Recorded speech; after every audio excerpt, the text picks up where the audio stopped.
Where's the share?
It.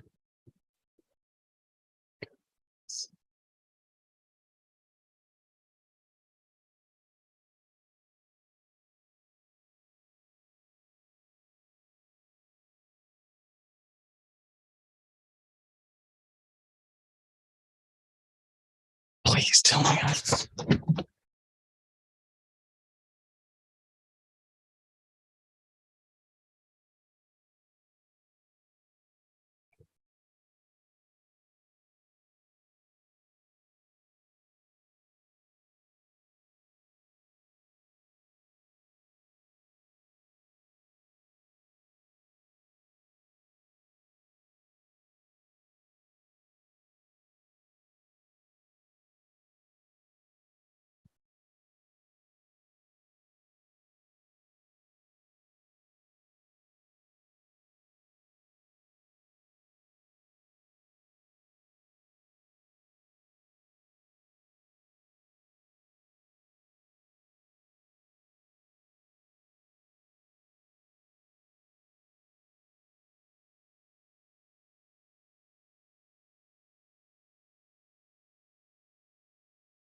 So there's the first point. What he didn't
Update on the Armchair quarterbacks. Every Wednesday, Matt McGee, Justin Waller, we come to you live, 7 p.m. Eastern, 6 p.m. Central, to talk the world of sports. The Atlanta Braves in Major League Baseball, Tennessee Titans, and the National Football League, Southeastern Conference, and college football. We'll get you over the hump every Wednesday, kicking you right into your sports weekend. Hump Day, every Wednesday, 7 p.m. Eastern, 6 Central, on Armchair Quarterbacks 1 YouTube channel and your local CBS affiliates.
You're listening to Braves Country Baseball. Please like and subscribe today. YouTube.com, Armchair Quarterbacks 1.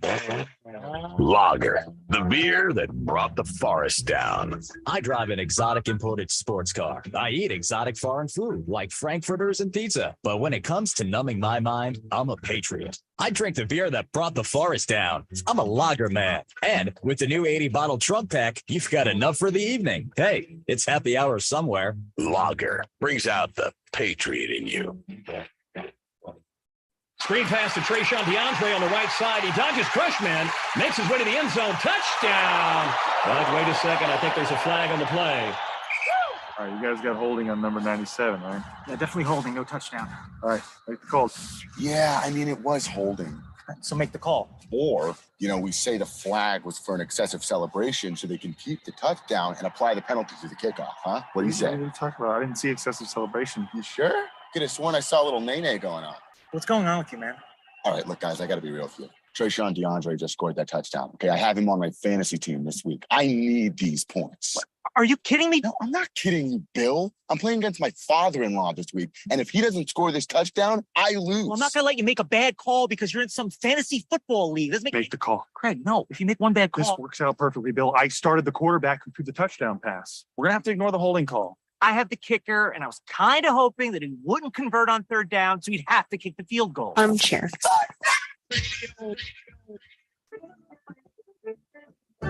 Join the Armchair Quarterback Show for its 9th season. And this year, we're doing it all in one show.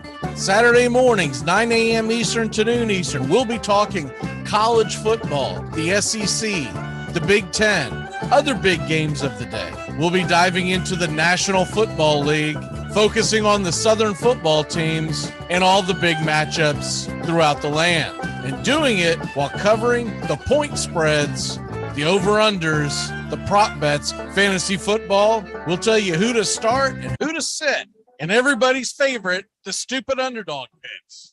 We'll cover Major League Baseball all the way through October and beyond.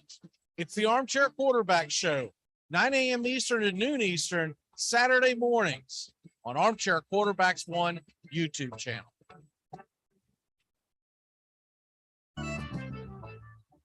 The Almighty says this must be a fashionable fight. It's drawn the finest people. We live in a world now that welcomes and nurtures the screwball in all of us. Hey, it's a new decade, people. Time to get a little nutty. Treat yourself to Screwball Peanut Butter Whiskey, a smooth flavor that combines two of America's favorites, peanut butter and American whiskey. So no more social awkwardness. Time to embrace who you truly are. Get out there and make friends. And be sure it starts with Screwball Peanut Butter Whiskey. It's available nearly everywhere. Learn more at screwballwhiskey.com. Infidium Spirits. Please enjoy responsibly. Saturday mornings, the Armchair Quarterbacks, a Southern tradition like no other. We dive into the Southeastern Conference and the Southern teams in the National Football League. We talk the betting lines, fantasy football. So join us Saturday mornings and get your football weekend started right with the Armchair Quarterbacks, 9 a.m. Eastern to noon Eastern, right here on Armchair Quarterbacks 1 YouTube channel. Tom has been a teacher for over 40 years. One day, I think one of the students had asked the question and he didn't remember the answer. And I also noticed that he was letting his class out earlier than they were supposed to let out. I was really starting to worry. Levi and I talked about how it would change our lives, but he was there beside me. When something feels different, it could be Alzheimer's. Now is the time to talk. Visit alz.org/ourstories to learn more. A message from the Alzheimer's Association and the Ad Council. Hump Day on the Armchair Quarterbacks. Every Wednesday, Matt McGee, Justin Waller, we come to you live, 7 p.m. Eastern, 6 p.m. Central, to talk the world of sports. The Atlanta Braves in Major League Baseball, Tennessee Titans, and the National Football League, Southeastern Conference, and college football. We'll get you over the hump every Wednesday, kicking you right into your sports weekend. Hump Day, every Wednesday, 7 p.m. Eastern, 6 Central, on Armchair Quarterbacks 1 YouTube channel and your local CBS affiliates. What a marvelous moment for baseball What a marvelous moment for Atlanta and the state of Georgia. What a marvelous moment for the country and the world. And it is a great moment for all of us, and particularly for Henry Aaron, who was met at home plate not only by every member of the Braves, but by his father and mother. At 10 minutes after 9 in Atlanta, Georgia, Henry Aaron has eclipsed the mark set by Babe Ruth. The outlook wasn't brilliant for the Mudville Nine that day. The score stood 4-2 with but one inning more to play. And then when Cooney died at first and Barrows did the same, a pale-like silence fell upon the patrons of the game. A straggling few got up to go in deep despair. The rest clung to hope which springs eternal in the human breast. They thought, if only Casey could but get a whack at that, we'd put up even money now with Casey at the bat. But Flynn proceeded, as did Jimmy Blake. The former was a hoodoo, while the latter was a cake. So upon that stricken multitude, grim melancholy sat, for there seemed but little chance of Casey getting to the bat. But Flynn let drive a single to the wonderment of all, and Blake, the much despised, tore the cover off the ball. When the dust had lifted and men saw what had occurred, there was Jimmy safe at second and Flynn a hugging third. Then from 5,000 throats and more, there rose a lusty yell. It rumbled through the valley. It rattled in the dell. It pounded on the mountain and recoiled upon the flat. For Casey, mighty Casey, was advancing to the bat. There was ease in Casey's manner as he stepped into his place. There was pride in Casey's bearing, and a smile lit Casey's face. When responding to the cheers, he lightly doffed his hat. No stranger in the crowd could doubt 'twas Casey at the bat. 10,000 eyes were on him as he rubbed his hands with dirt. 5,000 tongues applauded when he wiped them on his shirt. Then while the writhing pitcher ground the ball into his hip, defiance flashed in Casey's eyes. A sneer curled Casey's lip. And now the leather-covered sphere came hurtling through the air, and Casey stood a-watching it in haughty grandeur there. Close by the sturdy batsman, the ball unheeded sped. That ain't my style, said Casey. Strike one, the umpire said. From the benches black with people, there went up a muffled roar, like the beating of the storm waves on a stern and distant shore. Kill him! Kill the umpire! Shouted someone on the stand, and it's likely they'd have killed him had not Casey raised his hand. With a smile of Christian charity, great Casey's visage shone. He stilled the rising tumult. He bade the game go on. He signaled to the pitcher, and once the dun sphere flew, but Casey still ignored it, and the umpire said strike two. Fraud, cried the maddened thousands, and echo answered fraud. But one scornful look from Casey, and the audience was awed. They saw his face grow stern and cold. They saw his muscles strain, and they knew that Casey wouldn't let that ball go by again. The sneer is gone from Casey's lip. His teeth are clenched in hate. He pounds with cruel violence his bat upon the plate. And now the pitcher holds the ball, and now he lets it go. And now the air is shattered by the force of Casey's blow. And somewhere in the favored land, the sun is shining bright.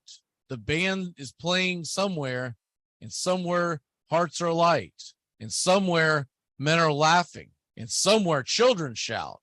But there is no joy in Mudville. Mighty Casey has struck out.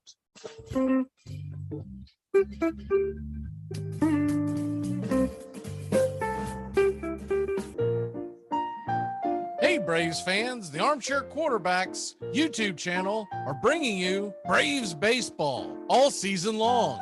Hi, I'm Mac McGee, and I'll be bringing you Braves baseball play-by-play for the Braves fans out there, for all of Braves country. So pull up an armchair and join us for Braves Country Baseball, first pitch to last pitch, Tuesday and Friday nights, right here on the Armchair Quarterbacks YouTube channel. I'm Amy Lawrence, and I'm up late, always, after hours, hanging out with you on CBS Sports Radio. Check it out, 2 a.m. Eastern, 11 p.m. Pacific.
There's something kind of about a kid that's never played baseball. If baseball is about caring, about loyalty and rivalry, Baerga is 0 for 3. Left center field.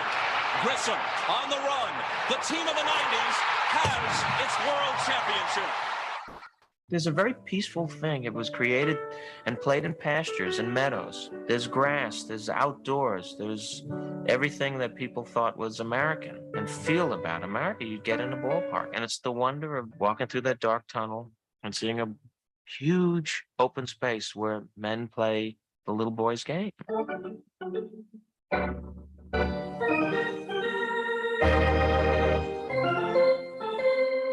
Touch 'em all, Joe. You'll never hit a bigger home run in your life. Room in right center. If he hits one there, we can dance in the streets. The 2-1.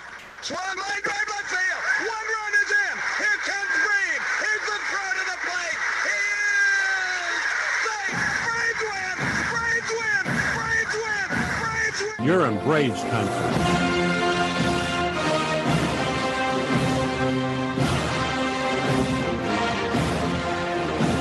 We're down to one strike here. Gurriel, the last hope for the Houston Astros. Here's the 0-2 pitch. Swung on, bounced over to Dansby. Dansby fires it over to first. And here comes the dog pile. Fire the cannons in the battery. Do the job, baby. All throughout Braves country, pop that top. Your Atlanta Braves have won it all. Woo! Oh, say, can you see by the dawn's early light what so proudly we hailed at the twilight's last gleaming, whose broad stripes and bright stars through the perilous fight o'er the ramparts we once were so gallantly streaming, and the rockets' red glare, the bombs bursting in air, gave proof through the night that our flag was still there. Oh, say does that star-spangled banner yet wave o'er the land of the free and the home of the brave? Play ball.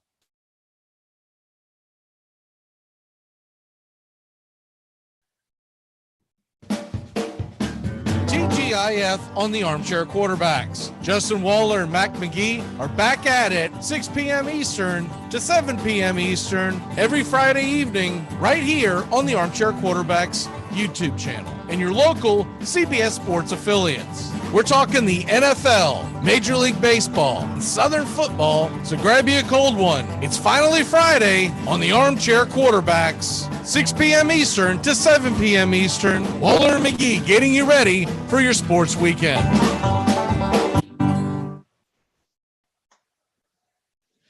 Hey, howdy, hi, and how the hell are you? Pull up an armchair, boys and girls. It's time for Braves Country Baseball. Hi, I'm Mac McGee, and we are live in Truist Park getting set for Braves versus Marlins. Let me adjust the volume. We're getting ready for Braves versus Marlins, and pretty good pitching matchup tonight. Tonight we have Charlie Morton going on the mound for the Atlanta Braves, and he will be going head-to-head against Sandy Alcantara.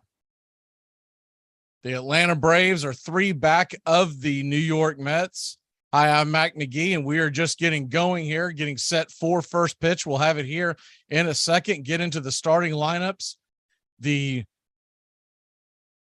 Miami Marlins are going to be leading the game off, and leading off for the Marlins tonight will be Wendell playing third base, Anderson batting second and playing right field.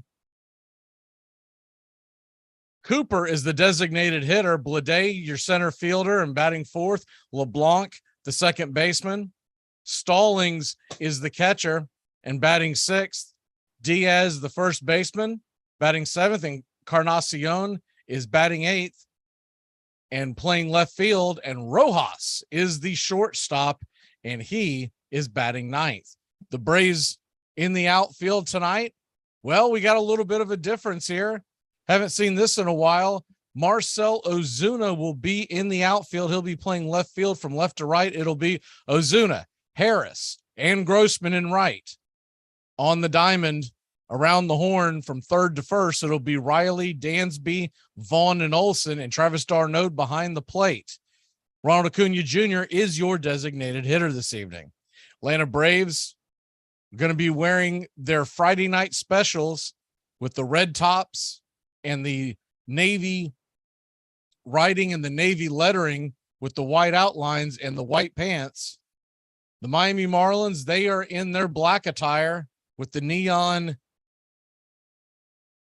I call it a blue-green, almost a teal, and highlighted with accents of a bright orange.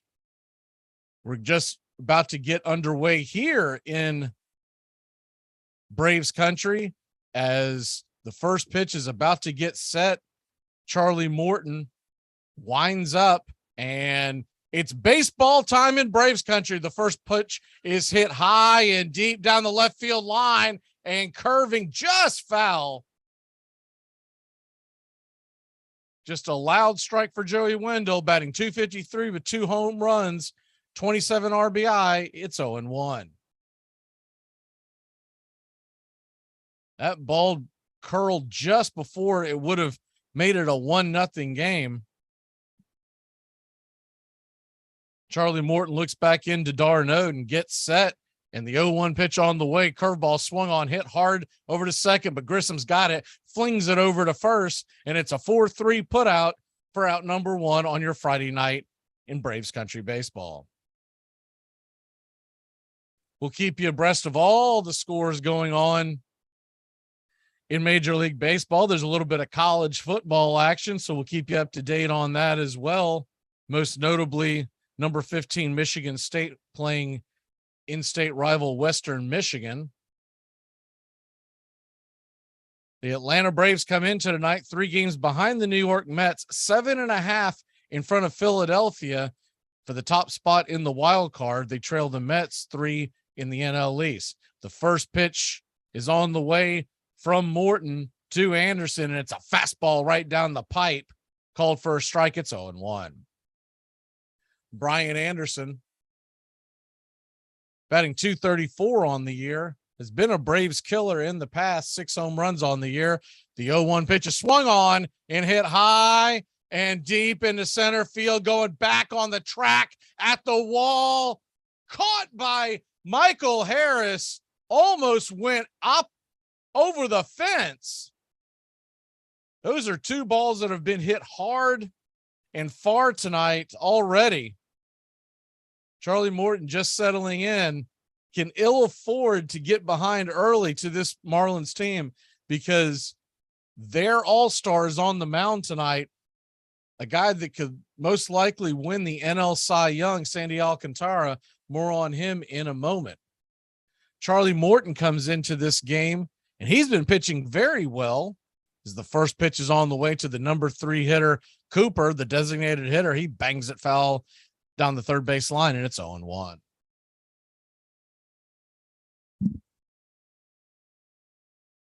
Braves nothing, Marlins nothing. We're just getting going here. They're going to be back in the best. Last year, Georgia's defense carried them to a national championship. Clemson's defense is going to be. And the 0-1 pitch misses for a ball. It's 1-1. Apologize for the technical difficulties as we get going here. The 1-1 pitch from Morton inside for a ball. Curveball misses, and it's 2-1.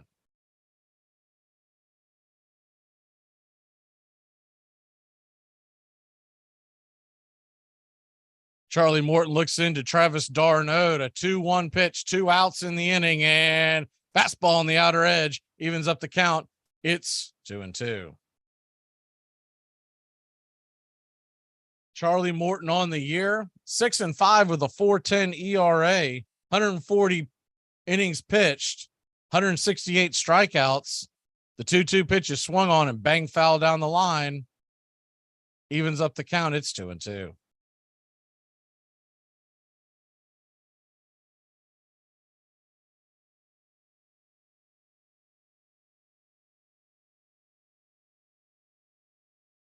Braves nothing, Marlins nothing. A little bit of a glitch tonight, having to catch all this action on Apples. I'm sure you're well aware. The 2-2 pitch is swung on and hit foul down the left field line, just foul into the upper deck. Cooper jackhammered that And Charlie Morton's living dangerously will do it again at 2-2. That is the third pitch that very well could have left the yard.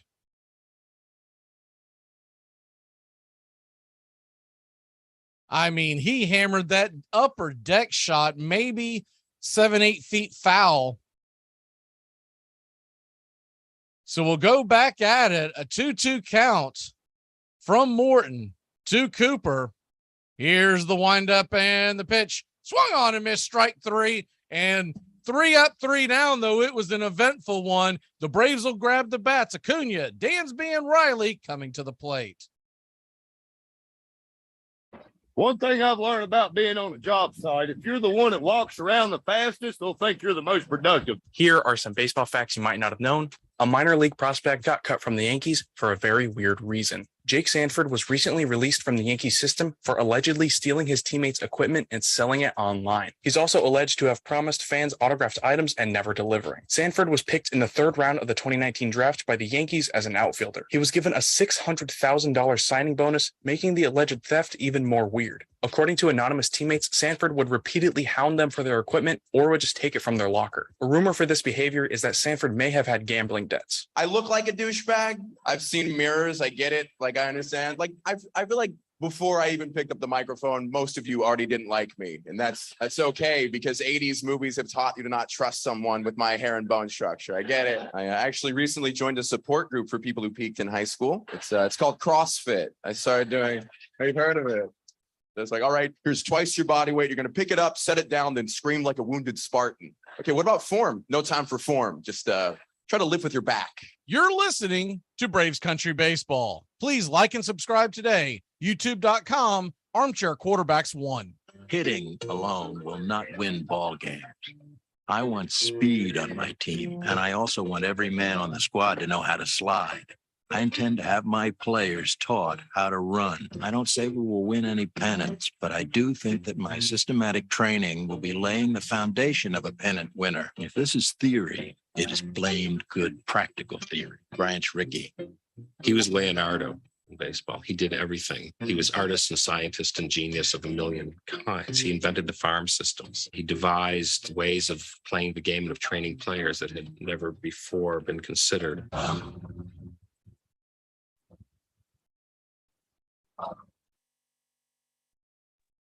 Welcome back to Braves Country Baseball. I'm Mac McGee, bringing you the action here every Tuesday and Friday night. Crack you a cold one and pull up an armchair.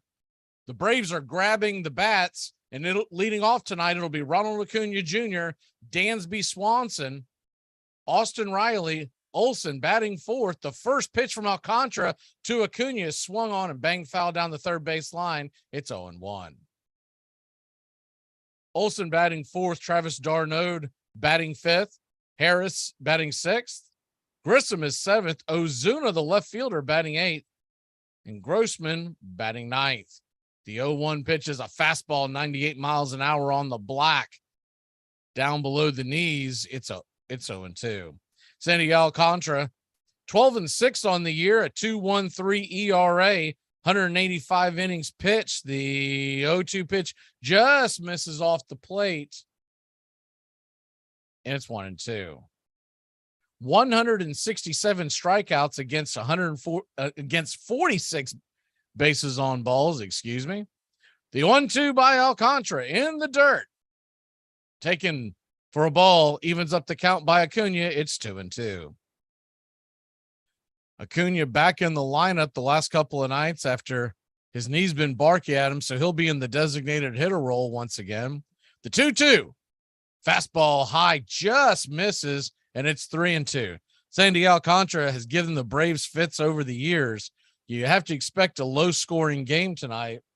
Any opportunity you can to put one on the board, Braves have got to pounce on it. The 3-2 pitch swung on and fouled down the line over the first base dugout into the second deck. We'll do it again at 3-2. Atlanta 7.5 up on the Phillies in the wild card for the top spot. San Diego's 8 back. The 3-2 pitch is swung on and grounded to short. It'll be an easy 6-3 put out for the Marlins shortstop Rojas to Diaz, and there's one away. Home plate umpire tonight is Corey Blazer. First base, Mark Rippinger. Second base umpire, Junior Valentine, and Dan Bellino manning third. Alcantara will throw a changeup, a four-seam fastball, sinker. He'll throw the kitchen sink at you, essentially 5 pitches. The first pitch to Swanson is a check swing foul over the dugout, and it's 0-1. Swanson with 17 home runs on the year, 286 batting average, 78 RBI. The soon-to-be free agent stares in at the 0-1 pitch and swing and a miss. Slider right over the top, and it's 0-2.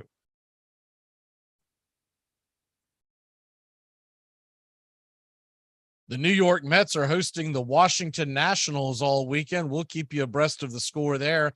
They're just getting going in New York as well. It's 0-0 in the first. The 0-2 to Swanson. Swing and a miss, strike 3. 98 miles an hour fastball. That was right down Main Street, just could not catch up. And there's quickly 2 away in the Atlanta first. Atlanta's going to really hope to get that pitch count on Alcantara and get into that Marlins bullpen. Alcantara tends to pitch deep into ball games, 7-8 innings. The first pitch to Riley is swung on and bounced to third. An easy 5-3 put out will end the inning. So the Braves 3 up, 3 down will head to the top of the second, 0-0 in Hotlanta. 1971. That was my first year on the job. Bad year for libraries. Hippies burning library cards. Abby Huffman telling everybody to steal books. I don't judge a man by the length of his hair or the kind of music he listens to. Rock was never my bag. But you put on a pair of shoes when you walk into the New York Public Library, fella. Sure, go ahead, laugh if you want to. I've seen your type before. Flashy, making the scene. I got a flash for you, Joy Boy. Party time is over. You're listening to Braves Country Baseball. Please like and subscribe today. YouTube.com, Armchair Quarterbacks 1. Lager, the beer that brought the forest down. I drive an exotic imported sports car. I eat exotic foreign food like frankfurters and pizza. But when it comes to numbing my mind, I'm a patriot. I drink the beer that brought the forest down. I'm a lager man. And with the new 80-bottle trunk pack, you've got enough for the evening. Hey, it's happy hour somewhere. Lager brings out the patriot in you.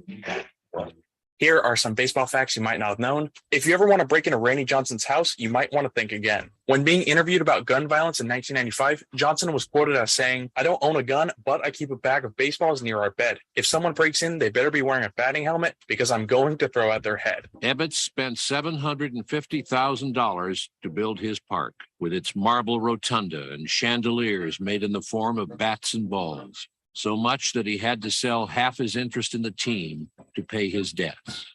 Ebbets Field opened to the public on April 5th, 1913, with an exhibition game against the Highlanders, who officially changed their name that spring to the New York Yankees. Brooklyn won 3-2. An inside the park home run by a young former dental student named Casey Stengel made the difference. Over the next 45 summers, Ebbets Field would witness some of the worst baseball ever played and some of the very best.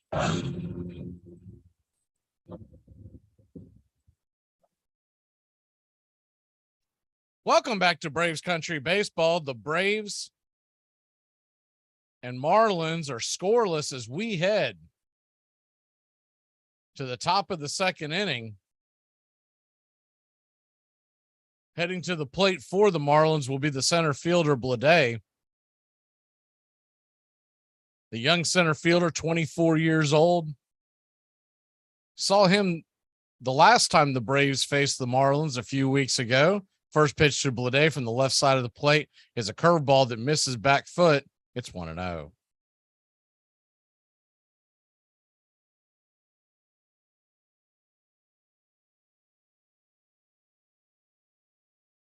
The 1-0 pitch, fastball, outer edge. We'll take it. Looked like kind of a wide strike, and it's 1-1. Blade, 191 on the year, 4 home runs. The 1-1 swing and a miss. Fastball on the outer edge, 95 miles an hour. And it's 1-2. Braves and Marlins. First game of a 3-game series. The 1-2 pitch swung on, popped up. Can of corn over by the third base line. Dansby Swanson's got it. And there's one away.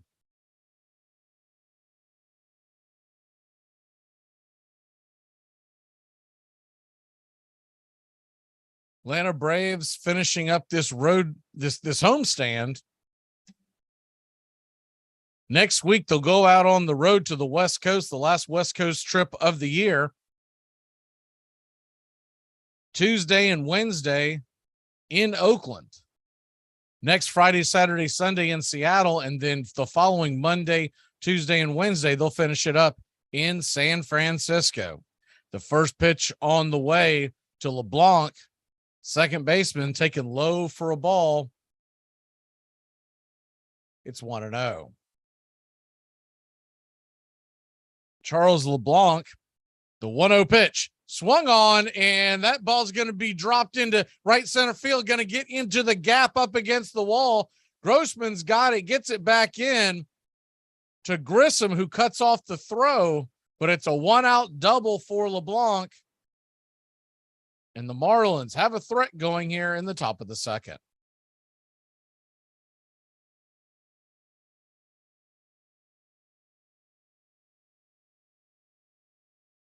Good piece of hitting by LeBlanc. It was a fastball on the outer edge of the plate, and he just went with it, put it into the right center field up against the wall. Took Grossman a minute to get to it, but a good job to keep him at just a double. That'll bring Stallings to the plate. The hind catcher takes the first pitch for a strike on the outer cut. It's 0-1. Stallings batting .217, 3 home runs, 29 RBI.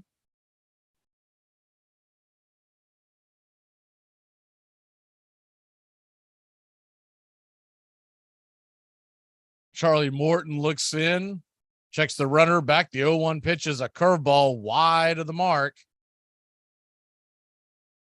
Evens up the count at 1-1.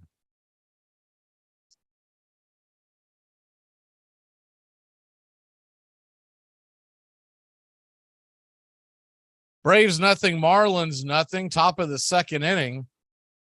Runner on second with one away. Charlie Morton looks back the runner and kicks and deals, and it's a fastball fouled back, and it's 1-2. Morton's command seems to be a little off tonight. Seems to be getting the fat part of the plate or missing altogether. Hopefully he can get that straightened out. He's been on quite a tear. You could make the argument that he's been outside of what Spencer Strider did last night, which was historical. Charlie Morton's right up there with the best pitching for Atlanta for the last month. The 1-2 pitch is in the dirt. Curveball misses wide. It's 2-2. You got to like your chances if we get to a 7-game series in October. You have Max Fried, Strider, Charlie Morton, and then probably Kyle Wright. We did not have that luxury last year. Somehow limped in by the time we got to October. Won the World Series essentially with two starting pitchers after Charlie Morton broke his leg. The 2-2 pitch is in the dirt, bounces high and up against the backstop. And the runner's going to move down to third, and it's a full count. Terrible throw by Morton. So you got a full count now. That curveball bounced. Darnode tried to backhand it. You can make the argument he probably should have gotten in front of it as opposed to backhanded it. When it spun and hit his glove, it ricocheted and went high into the backstop area.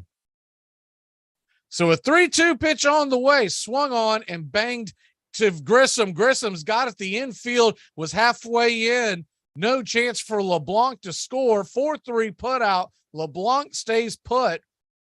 Good pitch, good defensive play by Grissom, and there's 2 away. That ball was just a little to his left. It would have been a run. Is the middle infield was about halfway. The corners were in.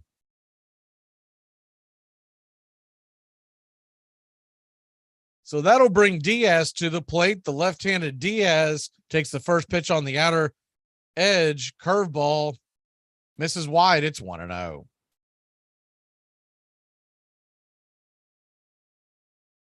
Diaz, Lewin Diaz, 169 on the year, 1 home run, 5 RBI. When we saw him last, the batting average was right around that cut. The 1-0 curveball. Blue's going to say he missed inside. It was close. It's 2-0. Once again, Corey Blazer calling the balls and strikes tonight.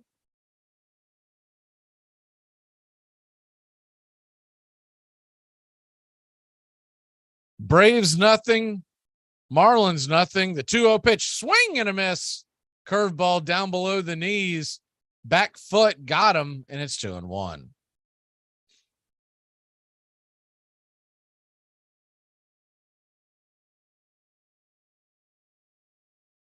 Nothing in Atlanta. We're just getting going here. The 2-1 pitch swung on and banged foul past first base. And it's 2-2 to the young first baseman. Encarnacion stands on deck. That's Gerard Encarnacion. Marlins with one of the youngest rosters in Major League Baseball. The 2-2. Fastball misses high and wide. Full count now. 3-2 count now. Runner on third. 2 away. Charlie Morton trying to find his way through this second inning. Here's the pitch swung on and bounced over to Riley. He's going to barehand it and gun him down at first. A great defensive play by the rake, and we'll head to the bottom of the second. Atlanta and the Marlins are scoreless at Truist Park. All the crazy baseball stats that we see like on a daily basis, this one right here has to take the cake. It's definitely one of those like, do we live in a simulation? Because history has just oddly repeated itself. Look at this. Through 403 career games, Vlad Guerrero Sr. had 87 home runs and an on-base percentage of 363. Okay, now Vlad Guerrero Jr. through the same 403 career games, 87 home runs, and an on-base percentage of 363. What the heck? The games, the home runs, that's one thing. With the on-base percentage, like down to the third decimal point, that is mind-blowing. Armchair. Today we're going to talk about crazy stats. Hank Aaron wore number 44 in 20 of his 21 seasons with the Braves. In the first season after his death, the Braves won 44 games before the All-Star break, 44 games after the All-Star break, and then won the World Series in the 44th week of the year. You're listening to Braves Country Baseball. Please like and subscribe today. YouTube.com, Armchair Quarterbacks 1. Why is baseball, you ask? Because it is like charity. It never faileth. It is always there, except on wet grounds.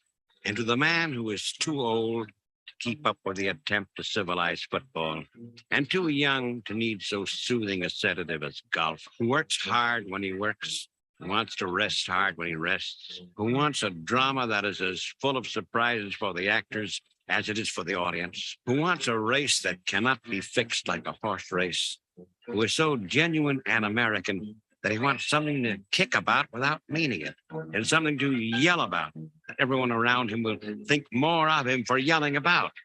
To that man, baseball is the one great lifesaver in the good old summertime.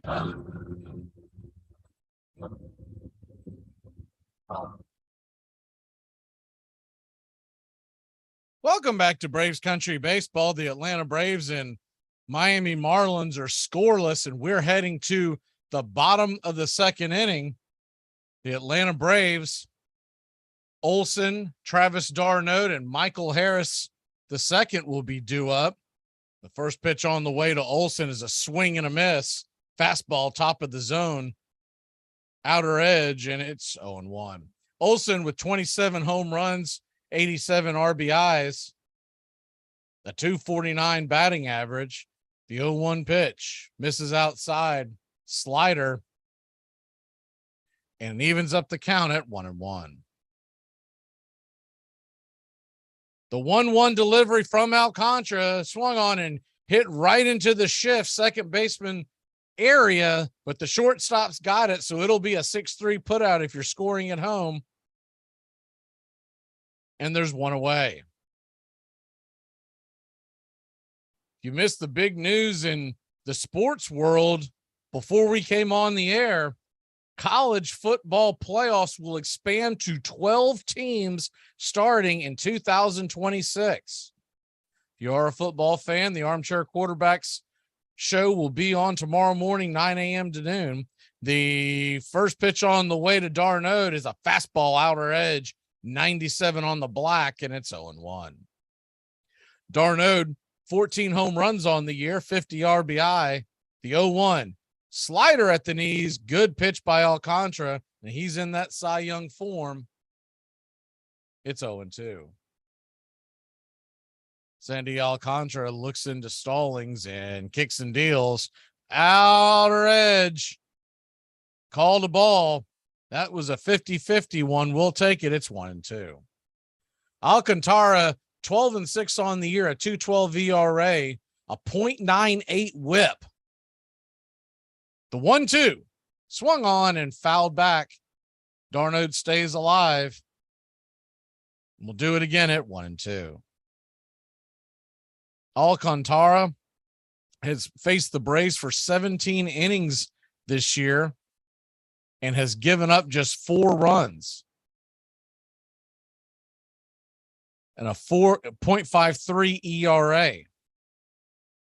The 1-2 fastball misses inside. d'Arnaud has to bend out of the way. It's 2-2.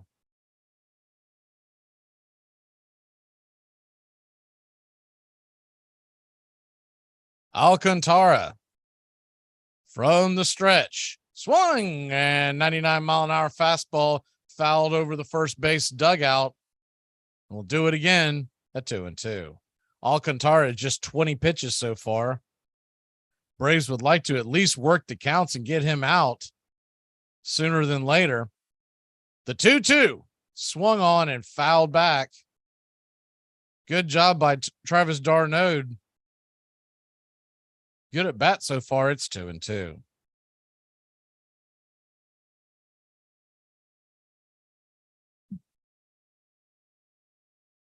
The 2-2 delivery from Alcantara swung on and fly ball, not very deep, playable. Underneath it is Anderson in right field just before the warning track. And it's 2 outs here in the second inning.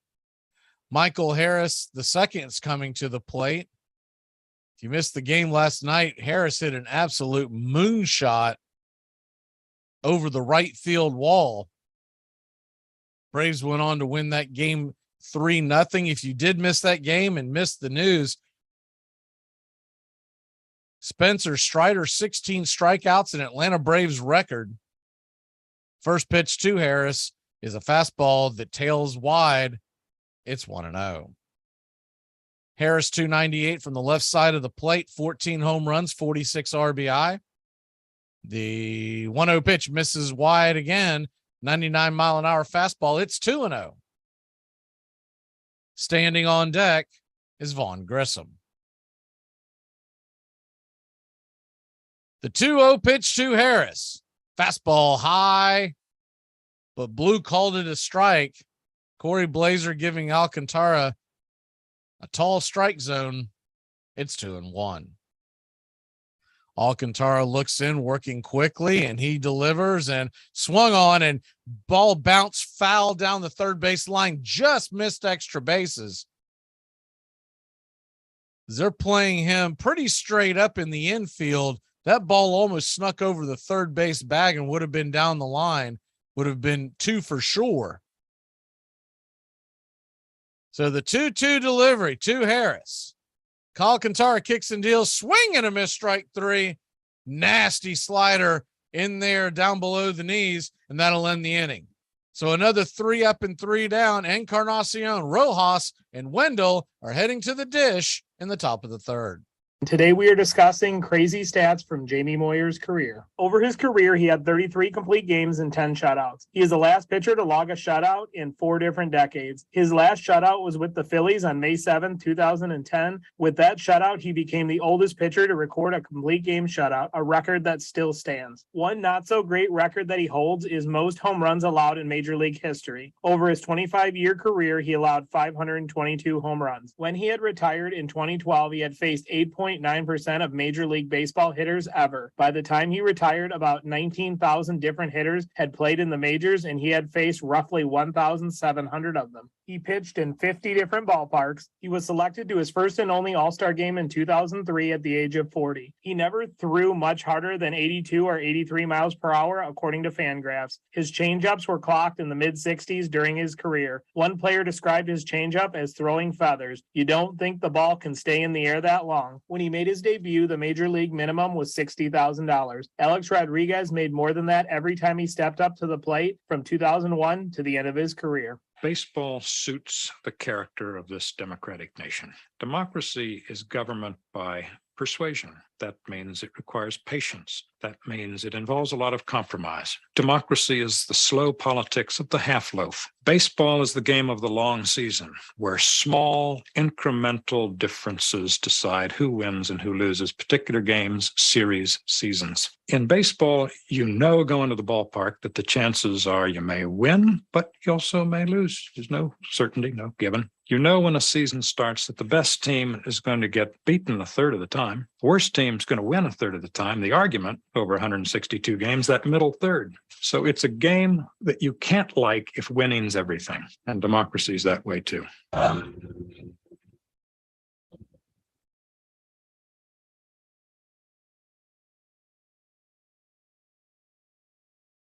Welcome back to Braves Country Baseball. I'm Mac McGee, and the Atlanta Braves, Miami Marlins, it's 0-0 as we are heading to the top of the third inning. Good pitching matchup tonight. Charlie Morton versus Sandy Alcantara. Uncle Charlie flips the first pitch, fastball swung on and hit high and deep, going over the wall, and a solo shot. And it's 1-0 Miami. Encarnacion hits just his second home run of the year, 356 feet just over that wall, and the Braves trail 1-0. Charlie Morton's fastball has been getting too much of the plate early on, and a handful of pitches have been hit high and deep. That one made him pay. So the Marlins lead 1-0. Morton goes back to work, and the first pitch is a cutter on the outer edge, taken for a strike. It's 0-1. The 0-1 pitch swung on and missed. Curveball, nasty pitch. It's 0-2. Miguel Rojas batting .230 on the year, 6 home runs. Rojas, the number 9 hitter in the Marlins lineup tonight, 31 RBI. The 0-2 pitch misses wide, curveball into the other batter's box, and it's 1-2. Right-handed Rojas has a 601 OPS. He does have 9 stolen bases on the year, so if he gets on, it could be trouble. Charlie Morton looks into Darnode. He'll kick and swing, and it's a curveball off the plate. Rojas chases it, and there's one away. That was a good pitch right there by Morton. That fastball, they're re-showing the replay, and basically just tailed inside.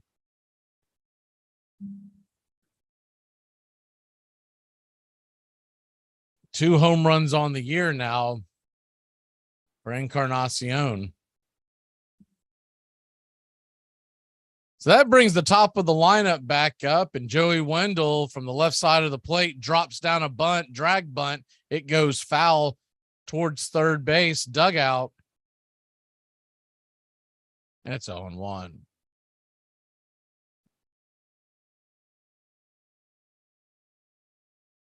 Atlanta Braves will play the Marlins tonight, tomorrow night, and Sunday afternoon. Heading out on that long West Coast road trip. If you missed the programming note from past Tuesday, as the first pitch is on, or the 0-1 pitch is on the way to Wendell, misses low, it's 1-1. We will have the Tuesday late night game in Oakland and the Wednesday afternoon game this coming week. The 1-1 pitch, swing and a miss. Strike 2, 1-2, change up.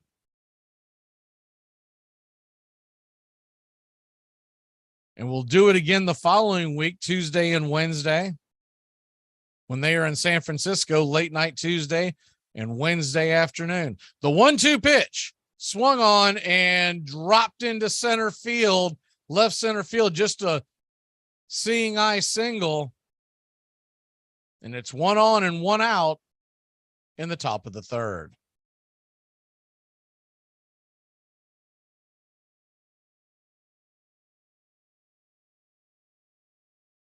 No broadcast next Friday night as we have prior commitments, but we're making it up to you by doing the Tuesday late night game the next 2 weeks and the Wednesday day game on that long road trip. That's got to be frustrating for Charlie Morton on that pitch. It was a good pitch, and he just basically stuck the head of the bat out and dropped in front of the defense. Morton flips it over to first to keep the runner close by. As Anderson steps up to the plate, Joey Wendell on first base does have 10 stolen bases on the year. The first pitch on the way to Anderson is a strike at the knees. It's 0-1. You'll notice Birdie is not in the lineup tonight. He had an injury flare up and they're keeping him out. No word on whether or not he may go to the IL. Birdie, normally their leadoff hitter. He can fly as well. The 0-1 fastball, top of the zone, called for a strike. And it's 0-2. Marlins 1, Braves nothing. We're just getting going here on Friday Night Baseball. The Atlanta Braves making that final playoff push as we head into September. The 0-2 from Charlie Morton. He kicks and deals, and it swung on. Grounded to Dansby. 6, 4, 3. Double play will get us out of the inning. Good ground ball defense there by the Atlanta Braves. And we'll head to the bottom of the third. The Braves trail just 1-0. You're not out there. You can't be, because I am out there. And if I see you out there, there's not enough voltage in this world to electroshock me back into coherence. Tom has been a teacher for over 40 years. One day, I think one of the students had asked the question and he didn't remember the answer. And I also noticed that he was letting his class out earlier than they were supposed to let out. I was really starting to worry. When something feels different, it could be Alzheimer's. Now is the time to talk. Visit alz.org/ourstories to learn more. A message from the Alzheimer's Association and the Ad Council. Here are some baseball facts you might not have known. Hall of Famer Larry Walker was a big fan of the number 3. He wore the number 33 for his entire career. His first contract with the Expos was $3 million, and the most stolen bases he had in a season was 33. He also got married on November 3rd at 3:33 p.m. His career batting average with the Rockies was .333, and he was the 333rd member of the Hall of Fame. The Federal League owners fought back, charging that the major leagues constituted a monopoly, and they sued organized baseball in federal court in Chicago in 1915. The presiding judge was said to be death on trusts, but he was also a baseball fan. He refused to rule quickly, and the months dragged on. Finally, Federal League owners, increasingly strapped for cash after 2 shaky seasons, gave up. The new league collapsed. So did Ban Johnson's promises of better pay. Chris Speaker's salary was cut in half. The players were as powerless as they had been before, and still the federal judge had not ruled. Do you realize that a decision in this case may tear down the very foundations of this game? Any blows at the thing called baseball would be regarded by this court as a blow to a national institution. Judge Kennesaw Mountain Landis.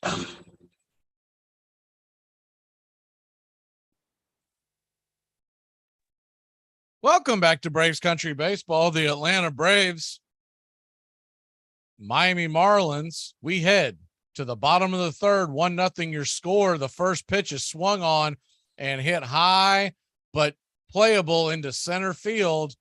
Underneath it, making the play is Blade, and there's quickly one away.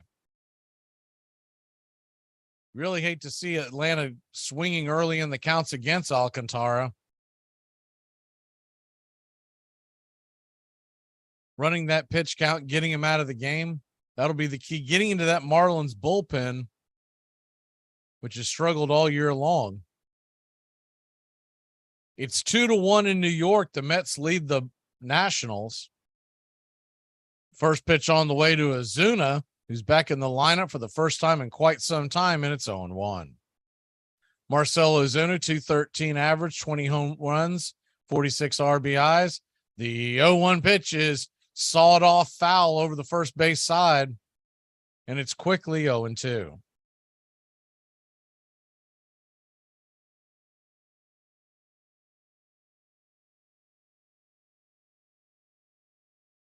Marcell asks for time, and Alcantara steps off the rubber for a second. The 0-2 delivery on the way, swung on and grounded down the third base line. That's going to be a swing and bunt. Will it stay fair? It does. And Marcell Ozuna is on first with the first base hit for the Atlanta Braves. A 1-out single to get us going here in the bottom of the third. Sometimes it's better to be lucky than good. That ball chopped about 3 or 4 bounces and then rolled over off the grass onto the line, the foul line, and then a dead stop. Looked like it might head into foul territory, but instead, Ozuna's on with a single, and Robbie Grossman comes to the plate. Grossman from the left side takes the first pitch fastball high and wide. It's 1-0. Grossman with now 4 home runs on the year. 2 of those he's hit since he's come over from the trade from Detroit. Ozuna leans off of first. And here's the delivery. Way outside, almost pitch out territory. 97-mile-an-hour fastball by Alcantara. And it's 2-0.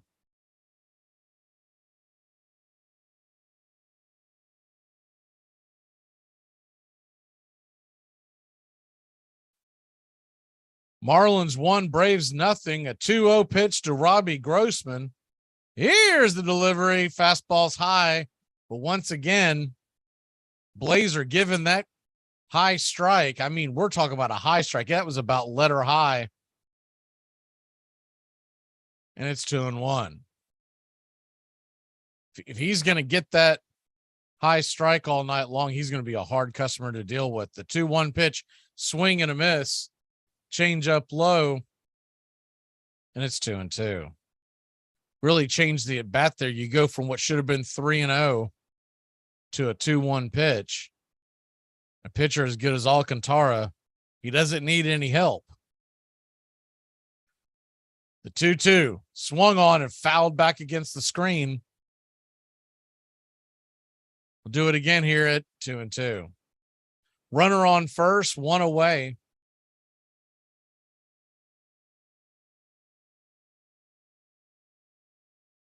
Braves trail by just one. Atlanta getting their first base hit, the first runner of the game, with a swinging bunt single by Ozuna moments ago, if you're just joining us.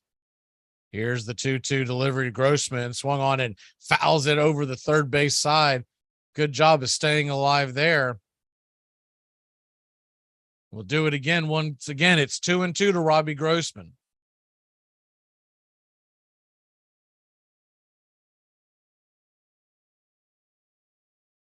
The New York Mets, who are facing the Marlins this weekend, they're going on a stretch here where they're going to have quite the easy schedules for the Braves to overtake them.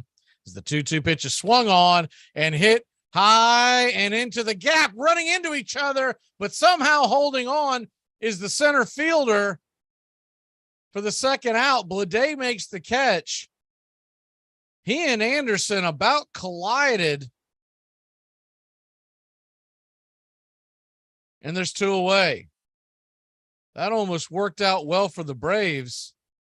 Was no real danger of an injury, but their gloves came very close to cutting each other off, and that's the kind of stuff we need to take advantage of, Alcantara. So there's two away, and that'll bring in the top of the order and Acuna to the plate. Acuna swung on, and the first pitch is grounded up the middle, what normally is a single, into the shift, and they'll step on the bag for the force out at second. So the Braves put one on but fail to score. We'll head to the top of the fourth inning. It's 1-0 in Atlanta. What kind of mortgage did you get? 10-year. Well, 10 over 30, so 30-year total. What? 10-year fixed, over 30, 30-year total. Oh, 30 years. Okay. Wow, you'll be paying this off in your mid-70s. Hey, I have an idea. You know that extra bedroom? If the whole girlfriend thing never happens, that's where the nurse can live. Okay, all right. Here are some baseball facts you might not have known. The 1960 World Series was between the Pirates and the Yankees and ended with a walk-off homer by Pirates second baseman Bill Mazeroski. The MVP of that series wasn't Mazeroski, but instead it was Yankees player Bobby Richardson. His 12 RBIs led him to becoming the only World Series MVP who was on the losing team. John Lester will be remembered as a very intense, consistent pitcher. He was so consistent that in 241 starts for the Red Sox, he had a 3.64 ERA, and in 171 starts with the Cubs, he also had a 3.64 ERA. So my boss told me I could start working from home a couple of years ago. He just called me and asked if I can go to the office. I moved. You're listening to Braves Country Baseball. Please like and subscribe today. YouTube.com, Armchair Quarterbacks 1. They have work to do, and they should be sleeping or eating, but they would rather do without sleep or without a square meal deliberately eaten than miss a minute of a ball game, even if they go on their night turn in the mill or factory, minus the rest that should be theirs.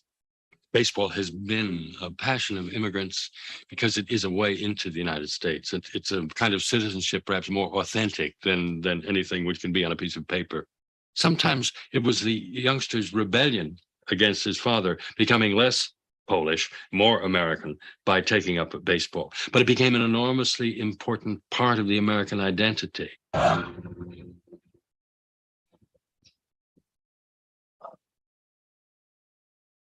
Welcome back to Braves Country Baseball. The Atlanta Braves trail Miami 1-0.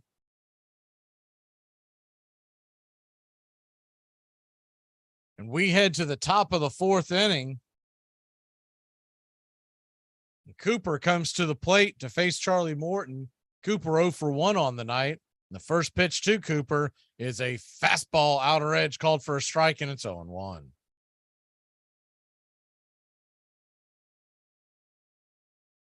Garrett Cooper with 7 home runs, 42 RBI. The 0-1 pitch off the plate wide. Same pitch, just a little outside, and it's 1-1. Standing on deck is the center fielder Blade and LeBlanc to follow, who hit a double his last time up.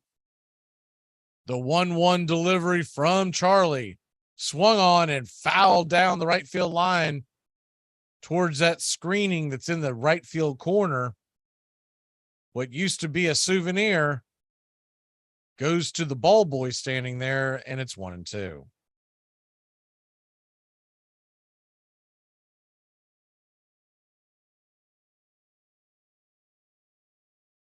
Charlie Morton looks into Travis Darno. Darno on the outer edge, sets up 95-mile-an-hour fastball, misses wide,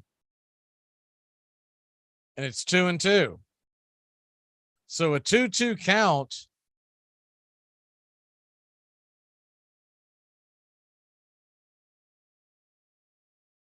To Cooper, pitches on the way, swung on and hit into left field. Underneath it, on the run, making the catches, Marcelo Ozuna, and there's one away. Good play by Ozuna. So we all know he's not known for his arm, but he does have a Gold Glove, remarkably enough. See how long he stays out there. You would think if the Braves could get a lead, they'll put one of their better defenders out there in left field. He had not gotten at bats in quite some time, so he is out there tonight. First pitch on the way to Blade is a fastball swung on and fouled back, and it's 0-1.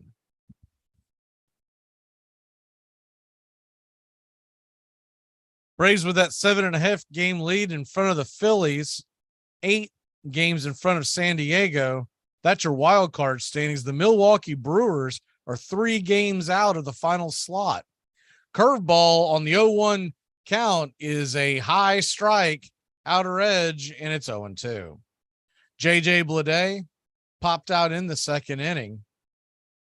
And new look for Bleday from the last time we saw him. The 0-2 pitch is popped up, and it'll be another pop out to Dansby Swanson. Swanson covering just past the third base area in the shift, and there's 2 away. Bleday, the last time we saw him, was clean shaven with long hair. Now he's short hair and has one of your Top Gun summer mustaches. So that's 2 outs, nobody on in the top of the 4th inning. And that'll bring LeBlanc to the plate. LeBlanc 1 for 1 with a double.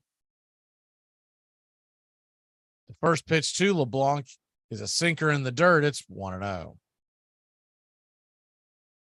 LeBlanc with an 824 OPS and just 74 at bats this year.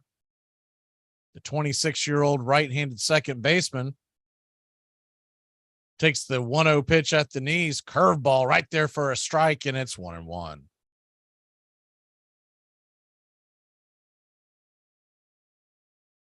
Miami 1, Atlanta 0. Top of the 4th inning. Charlie Morton looks into Darno, and quick time is called. Morton steps off the rubber. We'll do it again.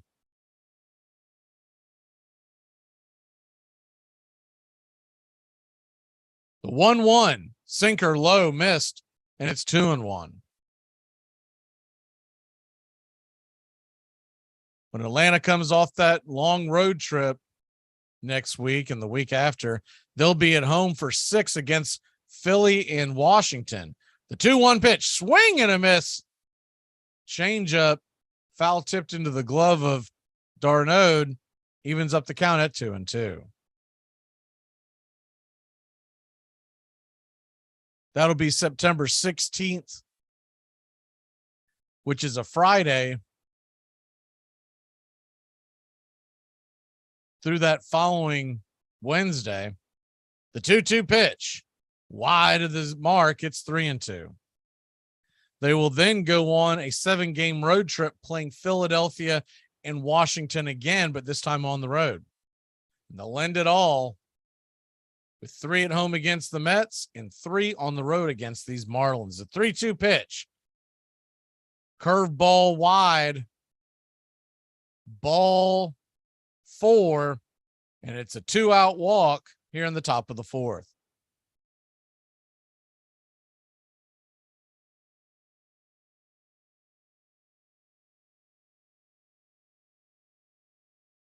Braves 0, Marlins 1.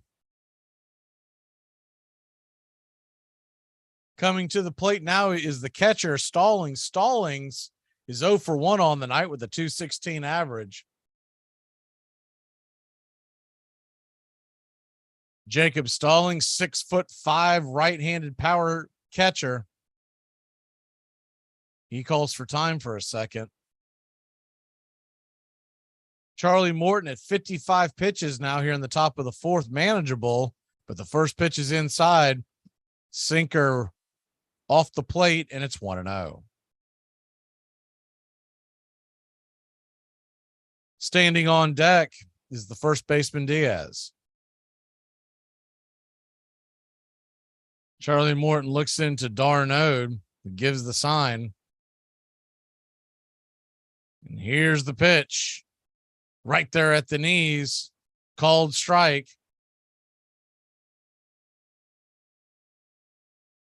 1-1 your count. 1 on, 2 away. Top of the fourth inning. Braves don't want this lead to get much further away from them with Alcantara on the hill tonight. Most folks have him as the Cy Young winner for 2022. The 1-1 pitch swung on and popped up. Will it stay in play? Olsen giving chase, over the shoulder attempt, and it just falls past his glove. Foul, and it's 1-2. He made a similar play like that the other night. Very difficult catch, especially when you have to figure out where you're going to run into the wall at.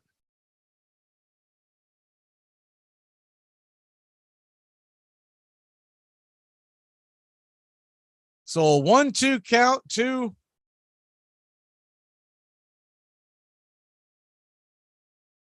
Stallings.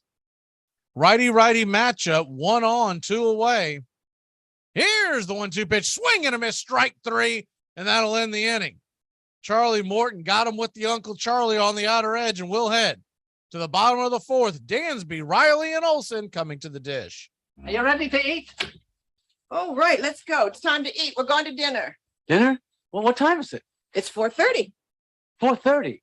Who eats dinner at 4:30? We got to catch the early bird. It's only between 4:30 and 6. Yeah, they give you a tenderloin, a salad, and a baked potato for $4.95. You know what that costs you after 6? Really eat at a decent hour? I'll treat, okay? You're not buying us dinner.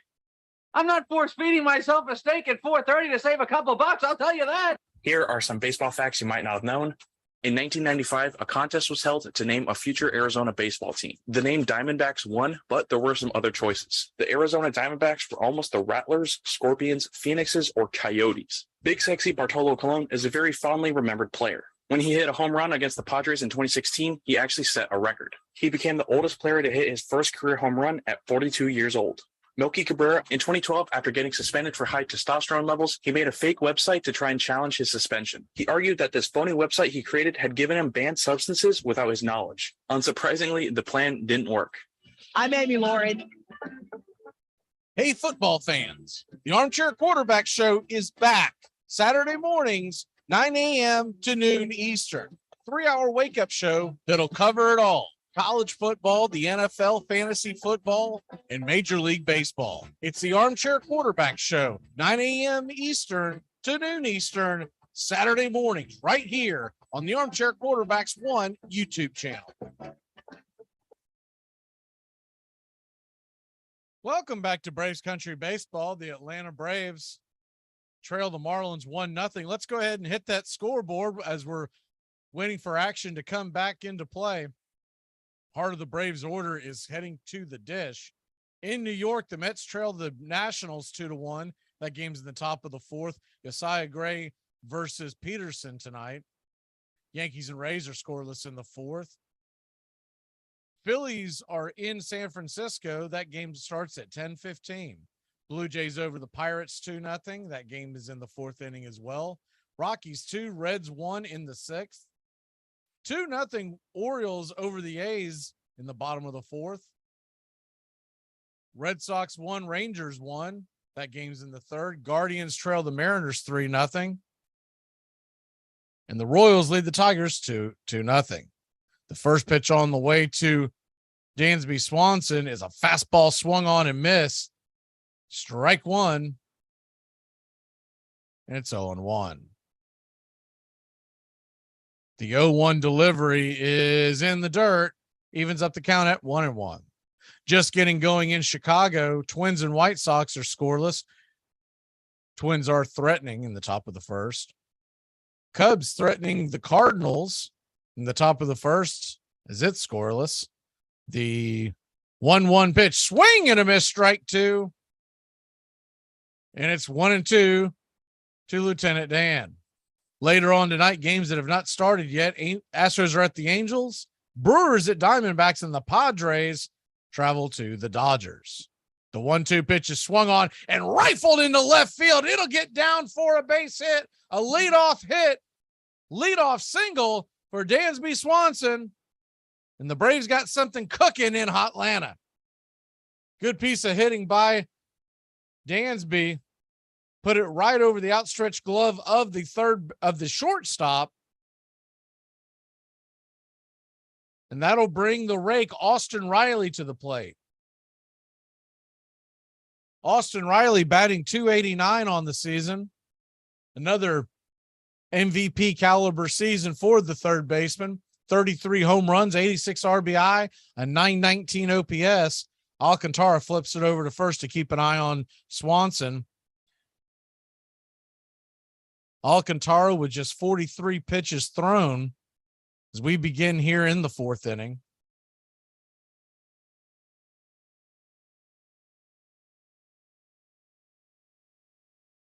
Austin Riley digs in and gets ready. The first pitch is inside for a ball, 96-mile-an-hour fastball.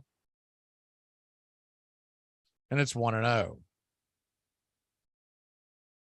Michigan State Spartans lead Western Michigan 21-3 in the second quarter. Eastern Michigan 14-3 over Eastern Kentucky.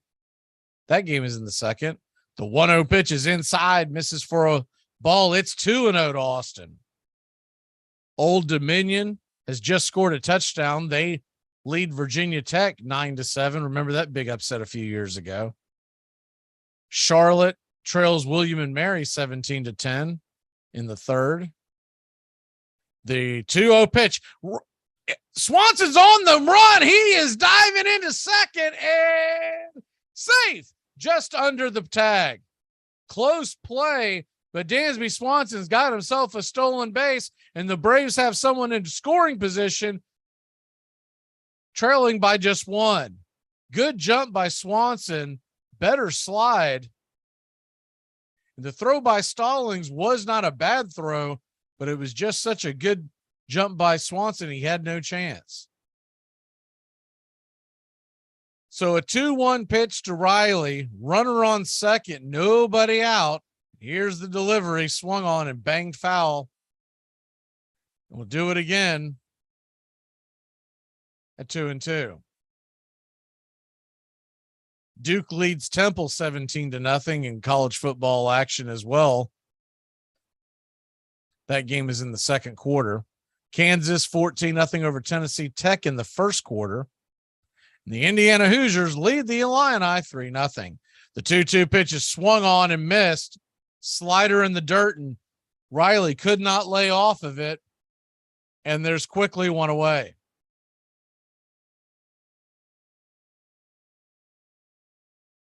So that'll bring Olson to the plate. Matt Olson was a quick out number one, his first at bat.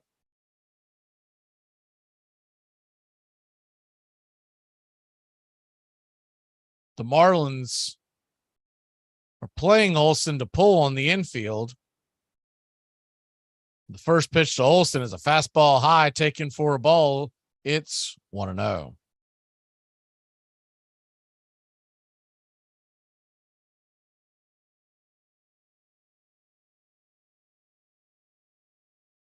Alcantara looks in to Stallings, checks the runner back at second. Little cat and mouse game there. The 1-0 pitch swung on and missed. Strike one, 98-mile-an-hour fastball, top of the zone. Evens up the count. One would argue he could have taken that. Would have been ball two, But unfortunately, home plate umpire Corey Blazer's been blowing that call all night. Probably would have rung him up anyways. The 1-0, the 1-1 pitch to Olson. Time is called. Olson steps out of the box and Alcantara off the rubber.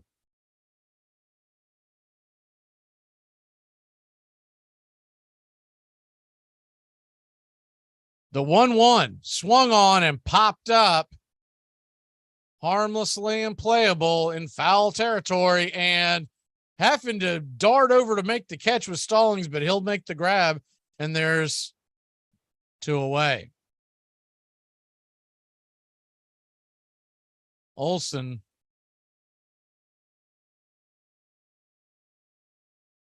another quick at bat against Alcantara. That will bring up Travis d'Arnaud to the plate. Travis d'Arnaud, his last time up, really gave Alcantara all he wanted. It was a long 12 pitch at bat. See if he can break through with a base hit that would tie the game here. 1 on, 2 out, runner in scoring position at second base in Dansby Swanson. The first pitch to d'Arnaud misses inside for a ball. It's 1-0. If d'Arnaud can keep it going, Michael Harris, the second, stands on deck. Travis d'Arnaud, always good in these situations. The 1-0 pitch swung on and hit high and deep into left center field. It's over the wall, baby. That thing took off like a bat out of hell, and it's 2-1. When he first hit that ball, it looked like it may be playable, and then I was thinking it was going to go over the wall. But you saw the left fielder pull up, and he knew, and Travis d'Arnaud puts a stamp on that 2-1 Braves and puts a charge into the crowd here in the bottom of the 4th.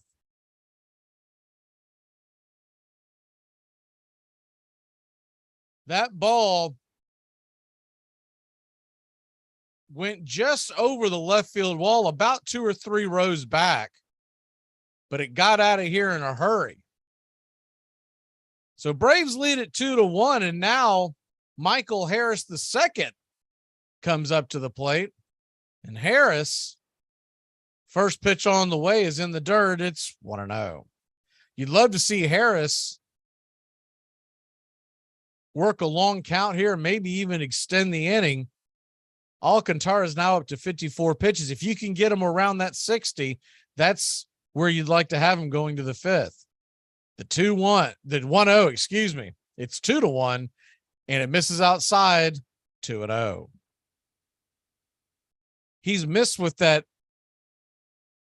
They're registering it as a changeup, but it's really more of a 2-seamer or a sinker with the speed that it has. The 2-0 pitch swung on and rifled down the left field line, but foul into the seats, almost into the second deck, evening up the count.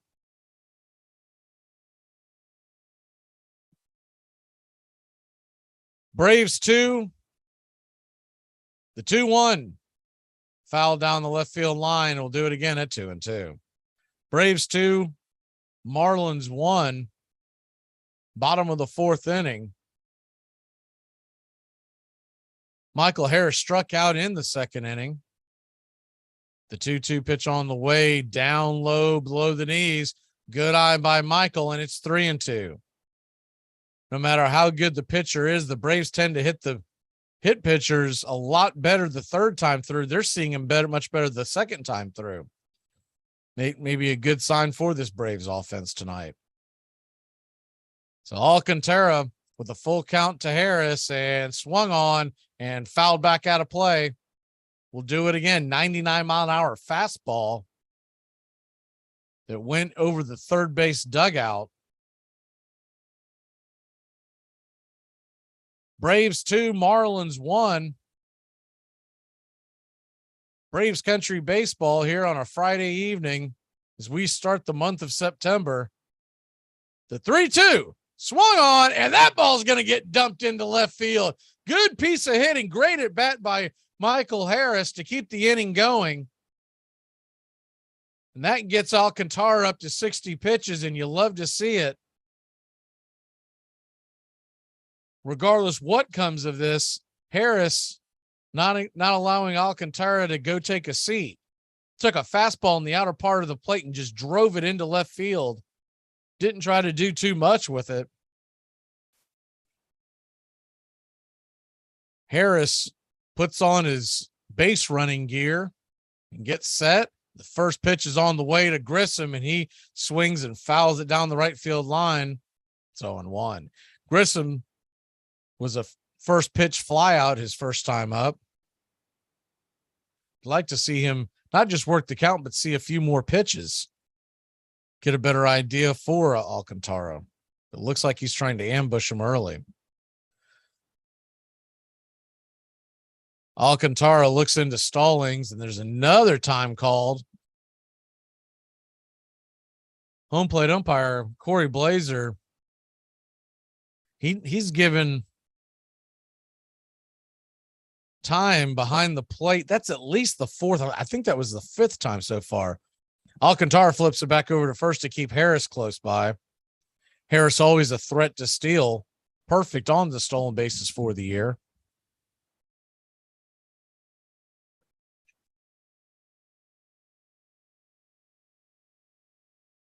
So it's a 0-1 pitch. Harris leaning. Is he going to go? No, he does not. The pitch is on the way, and that ball is hit high. That ball is hit deep. That ball is going back. Jackpot, baby. It's over the wall. A 2-run bomb by Vaughn Grissom makes it 4-1, your Hotlanta Braves. 409 feet off the bat of Grissom, and he didn't miss that one. Braves really starting to dial in on what has been arguably the best pitcher in the National League this year. It was a fastball in the inner cut of the plate, and he was able to turn on it. I think it surprised Alcantara. Alcantara's kind of looking around like, what in the world just happened there? I think he thought he had him set up. 104 miles an hour off the bat from the rookie. And one rookie drives the other rookie in. It's 4-1. They're going out in there to talk to Alcantara, probably, if nothing else, to give him a breather.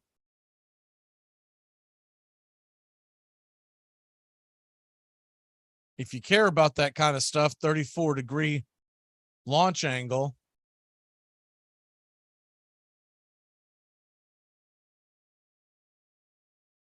Atlanta putting together some offense here in the fourth inning against Alcantara. Gotta love that. And the powwow at the mound is over. That brings Marcell Ozuna to the plate. Ozuna's 1-for-1. The first pitch is down below the knees to Ozuna, taken for a ball. It's 1-0. Ozuna had a swinging bunt single, the first hit for the Braves at that point in the third inning. The 1-0 pitch to Ozuna is in the dirt. Good eye by Marcell. It's 2-0.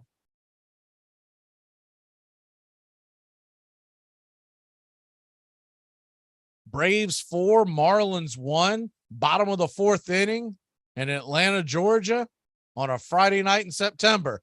The 2-0 pitch, swing and a miss, and it's 2-1. Alcantara, by the way, now up to 65 pitches.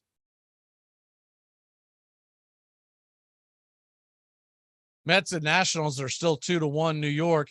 The 2-1 pitch swung on and rifled between the 5-6 hole. It's another hit for Marcell.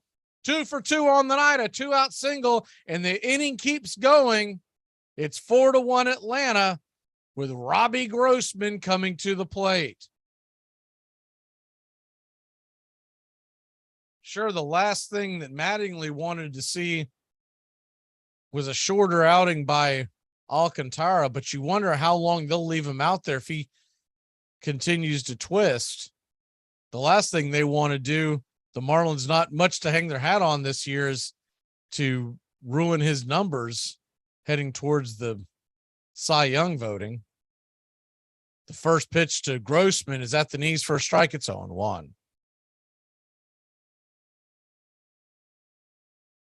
Robbie Grossman 0 for 1 on the night, lined out in the third inning. The 0-1 pitch swung on and fouled back, and it's quickly 0-2 to the number 9 hitting right fielder. What a big trade that has been in retrospect. At the time, I don't think a lot of us thought much of it. We're thinking just as a bench piece, but with the struggles of Ozuna, the injury battles with Acuna, Robbie Grossman has been a very important piece since the deadline. The 0-2 pitch on the way to Grossman swung on and fouled back against the screen, and it's 0-2. One thing you got to love about Robbie Grossman when he goes to the plate, though he may not be the most gifted hitter in our lineup, he always seems to give you a professional at bat. Seems to try to work the count, doesn't seem to have a whole lot of at bats where it's a swing and a pop-up. The 0-2 pitch to Grossman on the way, swung on and fouled back, staying alive, choking up, and you got to love to see that. It's 0-2. Now 70 pitches for Alcantara. And if my math is right, I believe 23 or 24 just in this inning alone.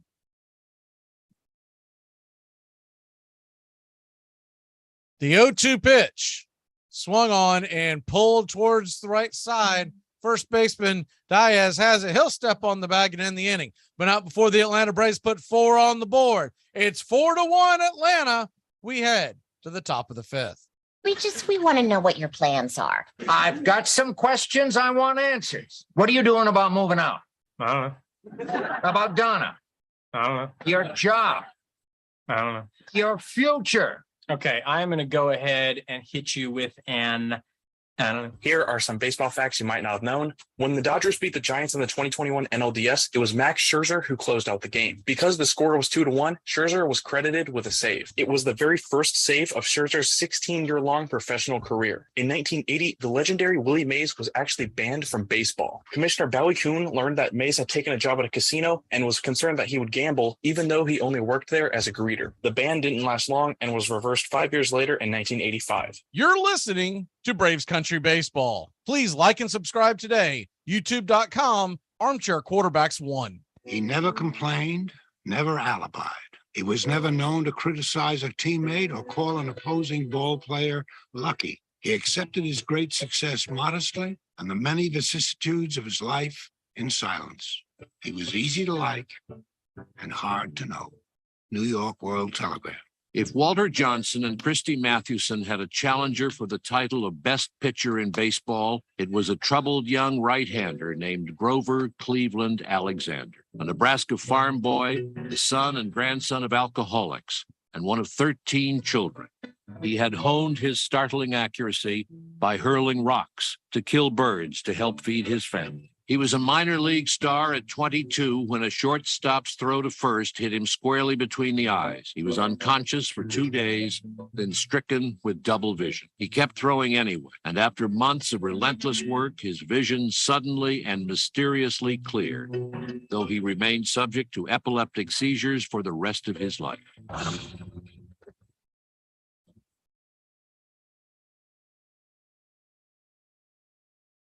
Welcome back to Braves Country Baseball. The Atlanta Braves lead at 4-1. If you're just joining us, Braves offense exploded in the bottom of the 4th inning.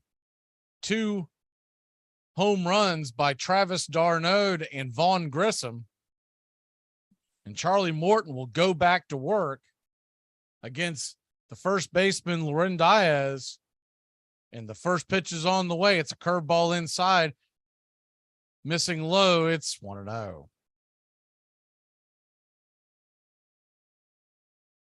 Diaz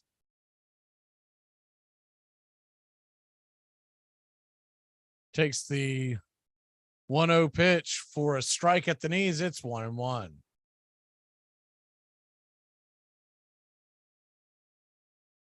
The 1-1 swing and a miss. Strike 2.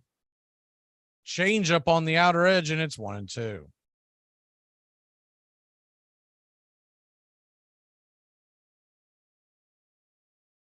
The 1-2 pitch, lefty righty matchup, swung on, and chopper over to Dansby. He'll make a 6-3 put out and put away Diaz with ease. There's one away in the top of the 5th.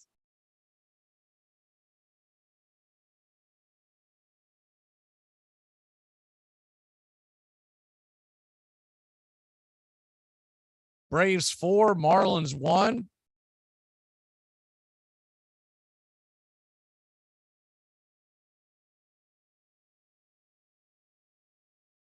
Atlanta now will face Encarnacion.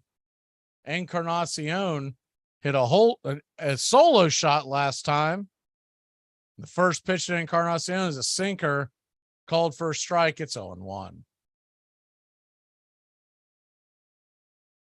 The 0-1 pitch to Encarnacion is swung on and miss. Strike 2. Sinker below the knees. And it's 0-2 to Gerard Encarnacion. The 24-year-old takes the 0-2 pitch, curveball wide. It's 1-2.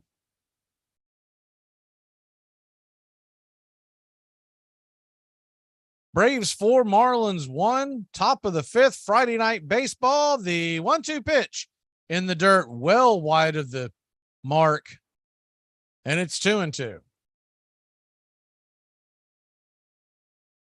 Travis d'Arnaud sets up. Charlie Morton looks in. The 2-2.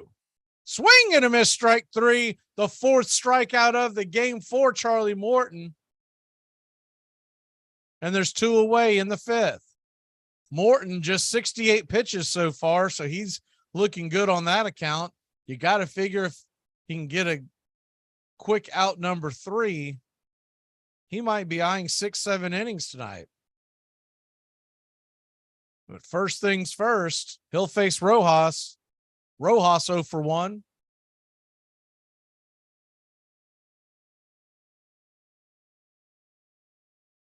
And the first pitch to Rojas is a called strike sinker on the outer edge. It's 0-1. Braves in their Friday night reds. One of my favorite uniforms they've ever worn. Have an old Julio Franco one from way back in the day when they first started wearing those reds. Morton steps off the mound for a second, so we'll reset. And I would wear it from time to time, but it doesn't fit me anymore. Thing is, many LBs ago, the 0-1 pitch down below the knees, and it's 1-1.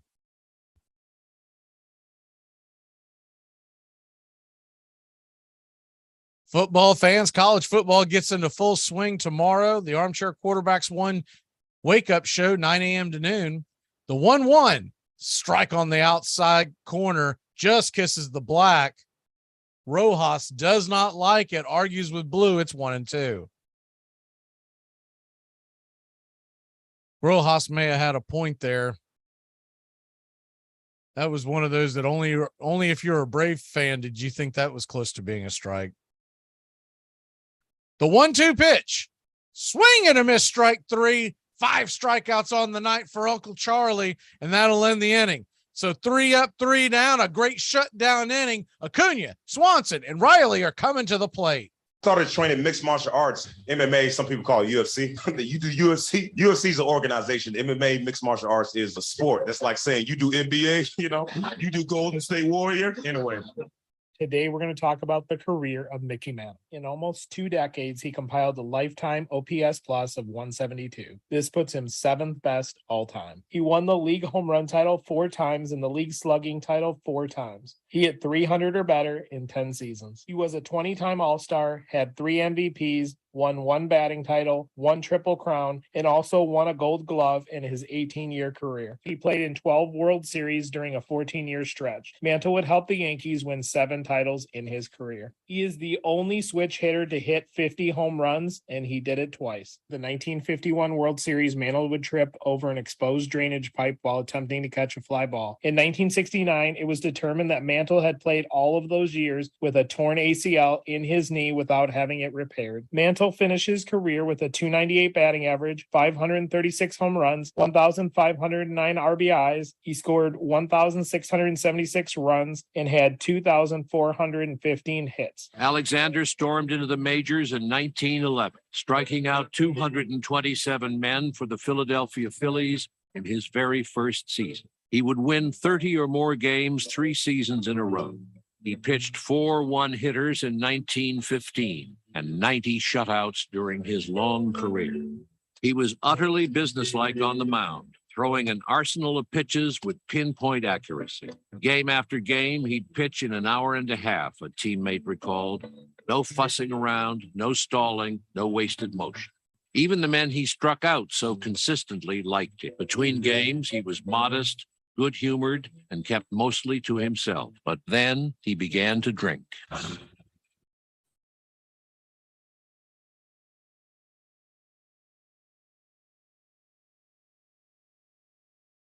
Welcome back to Braves Country Baseball. The Atlanta Braves lead at 4-1. Ronald Acuna Jr. comes to the plate to face Alcantara. Marlins in a shift to the left side of the infield, and the first pitch is down low for a ball. It's 1-0. Acuna, 270 on the year, 11 home runs, 36 RBI, a 771 OPS, and the pitch is on the way, swung on and fouled back. It's 1-1.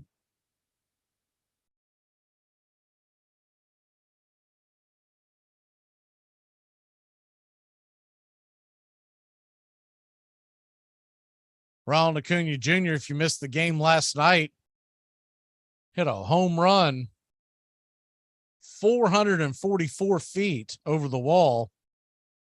The 1-1 pitch is swung on and fouled back. It's 1-2. Acuna battling knee pain. Will just have to basically try to fight through it for the rest of the year. Braves expect him to be much better for 2023. The 1-2 pitch to Acuna swung on and fouled back out of play. It's 1-2 once again. It's 3-2 in New York. The Nationals just scored a run to bring it within a run. The 1-2 pitch is fouled back. We'll do it again at 1-2.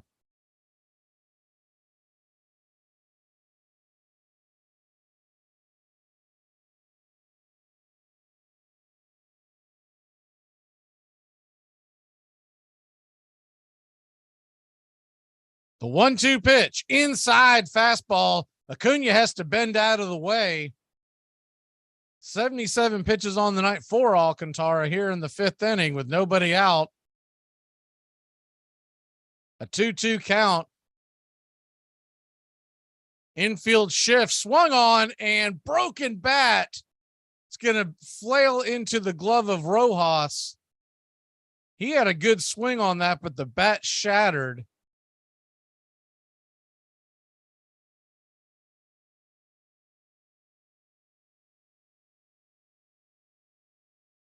Just broke the handle of the bat off. It's a good piece of hitting. If that bat had not broken, I think you're looking at a sharp liner, maybe even into the gap. But instead, it's one away. First pitch is swung on by Swanson, popped up can of corn by home plate. First baseman Diaz has it. He'll make the catch, and it's a 1 pitch out to Alcantara. Now at 79 pitches, and Austin Riley coming to the plate.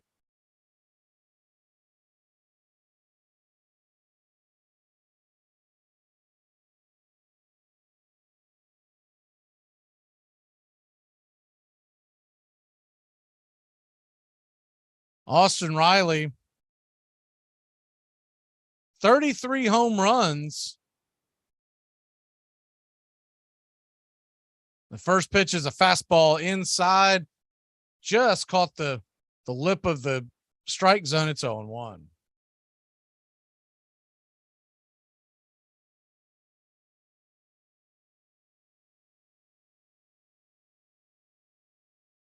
Braves 4, Marlins 1. A 1-1 pitch. Here inside, it's 2-1 to Riley.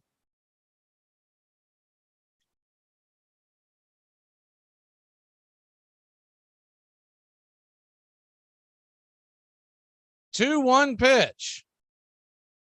Here and inside. Ball 3, it's 3-1. So you got a 3-1 count to Riley, nobody on and 2 away. Matt Olson stands on deck. You'd love to see Riley get on base. They may force the hand of the bullpen. Ball 4, 97-mile-an-hour fastball, and it wasn't even close to the strike zone. So Riley goes down to first.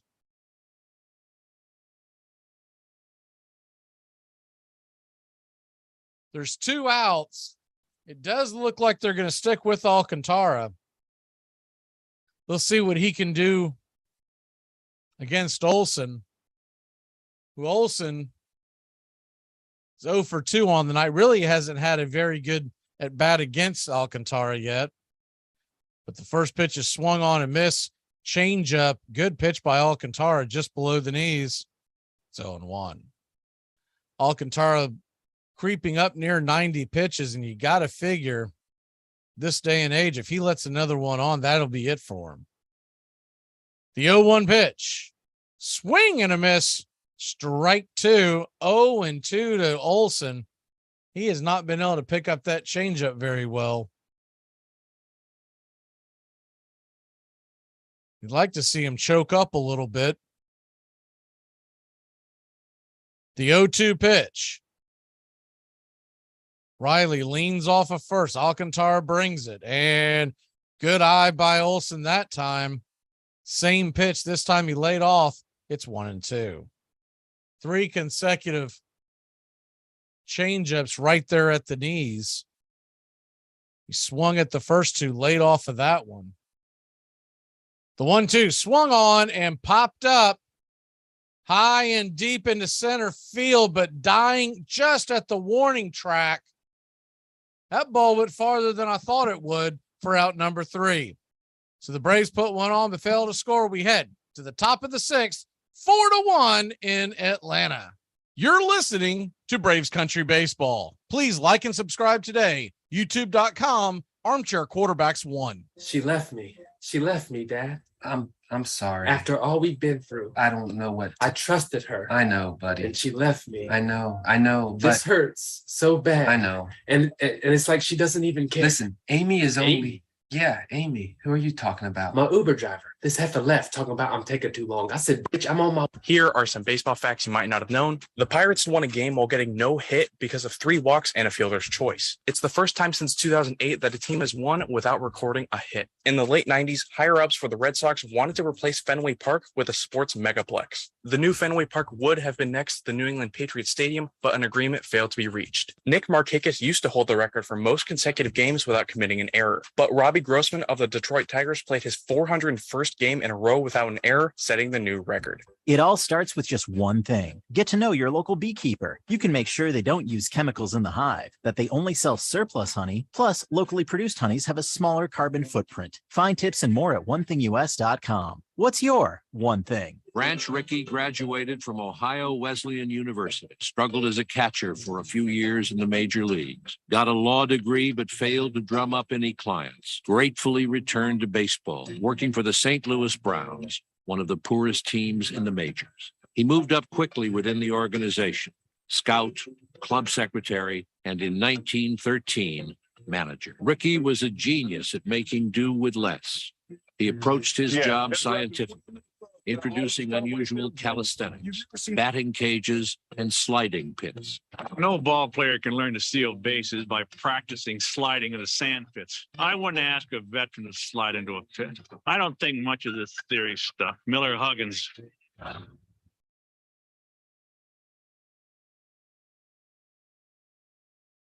Welcome back to Braves Country Baseball. The Atlanta Braves lead at 4-1 as we head to the top of the fifth inning. Charlie Morton will go back to work as he takes a second to try to figure out what he's going to throw. I don't know what the holdup is. Wendell stands in, and here we go with the pitch, and curveball at the knees, taking first strike. It's 0-1.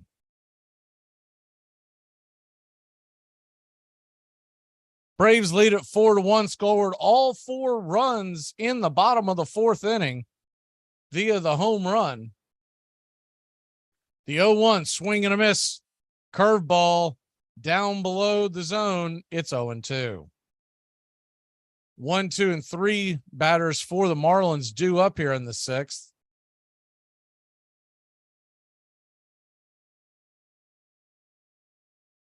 Charlie Morton steps off the rubber a couple of more times.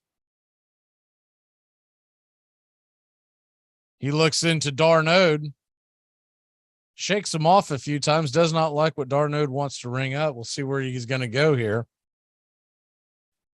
And time is called. Wendell asked for time, and Blazer gave it to him. Morton looks a little perturbed about the whole thing. You can't blame him. He was starting to start his windup. The 0-2 pitch to Wendell. And here's the windup, and swung on, and that ball is rifled up the middle for a leadoff single into center field. So 1 on and nobody out. You got to wonder if that time being called messing up his delivery, if that weighed on his mind at all.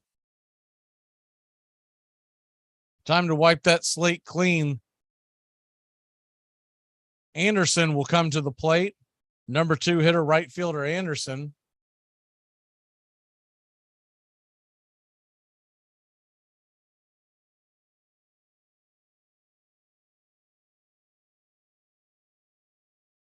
.75 pitches on the night. The first pitch to Anderson is down below the knees, taken for a ball. Sinker misses, and it's 1-0.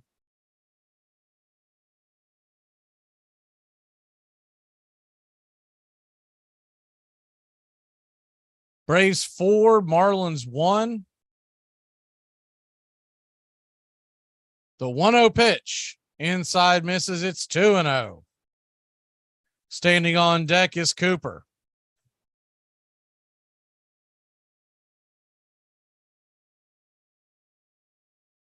Brian Anderson, 6 home runs, 19 RBI.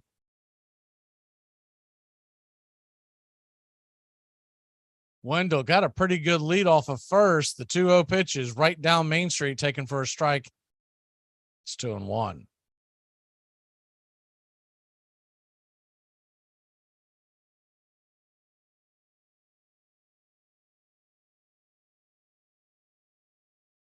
Anderson getting set, and Charlie flips it over to first to try to get Wendell napping. It's back in time. We'll do it again at 2-1.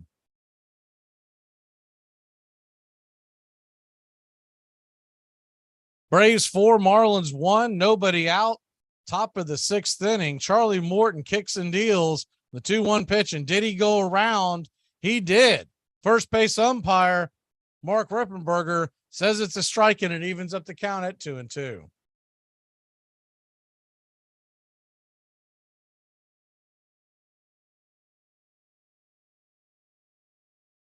So a 2-2 count. Wendell must be complaining something to Olson at first, because Olson's trying not to crack a smile. The 2-2 pitch, swing and a miss, strike 3, curveball got him. He went fishing off the pier, and there's 1 away. Charlie Morton So he gave up that home run earlier. He's pitched a pretty good game tonight. Through 5 1/3 so far, he's given up 4 hits. He's struck out 6, walked only 1. He's gotten the curveball really to give chase. The first pitch is on the way. It's at the knees, outer edge. Cooper doesn't like it. It's 0-1. Garrett Cooper, a strikeout, a line out, 0 for 2 on the night. He has been a Braves nemesis over the years. Braves trying to keep him quiet tonight. Update in New York. Nationals trail the Mets 3-2. That game is in the top of the 6th. The Nationals have put a runner on, so we'll keep you updated if anything happens there. Michigan State, number 15 in the country, leads Central Michigan 21-3. The 0-1 misses high and wide. It's 1-1.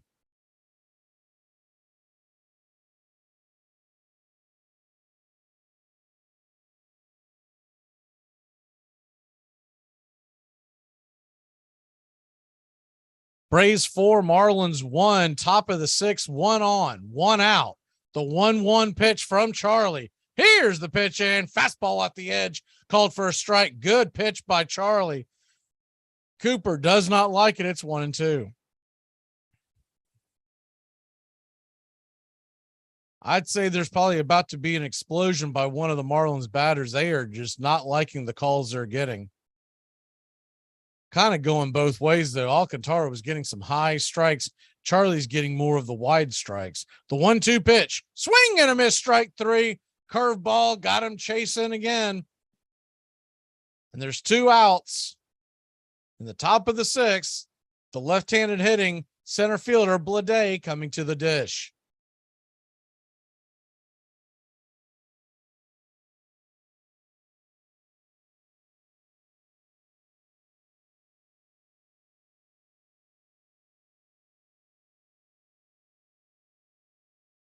Cooper don't like it. He headed back to the dugout, and he is still fuming. Not from the final strike that he swung at, but for the one that set it up. So Charlie Morton now at 84 pitches, and the first pitch to Blade is swung on and fouled back. It's 0-1. Big game in college football tomorrow, Oregon Ducks and Georgia Bulldogs. See the early line there is +17. So looking up at the scoreboard, looks like the Nationals have just tied up the Mets in the 6th. Can they hold on, help out the Braves a little bit? The first pitch on the way, the 0-1 pitch on the way to Blade, and it's a fastball off the plate, evens up the count at 1-1. Charlie reaching up towards 90 pitches. You got to figure, unless it's a really quick out number 3, this may be his last inning. If Blade can keep it going, LeBlanc is next. The 1-1 pitch. Curveball misses wide. Almost looked like one of those pitches when fatigue starts to kick in. Travis d'Arnaud's coming back out there to talk to Charlie, probably just to give him a breather. Hot night in Atlanta. You can see the sweat on Charlie. So he's probably about the end of his run. Corey Blazer, the home plate umpire, coming out to Charlie and d'Arnaud to break it up. Charlie trying to will his way through this 6th inning, leaving the last 3 innings to the Braves bullpen. He would qualify for a quality start if he could get through this with no more damage.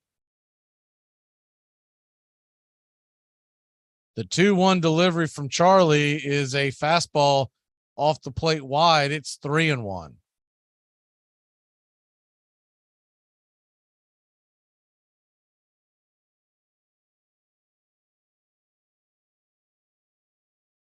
Braves 4, Marlins 1, 3-1 is your count.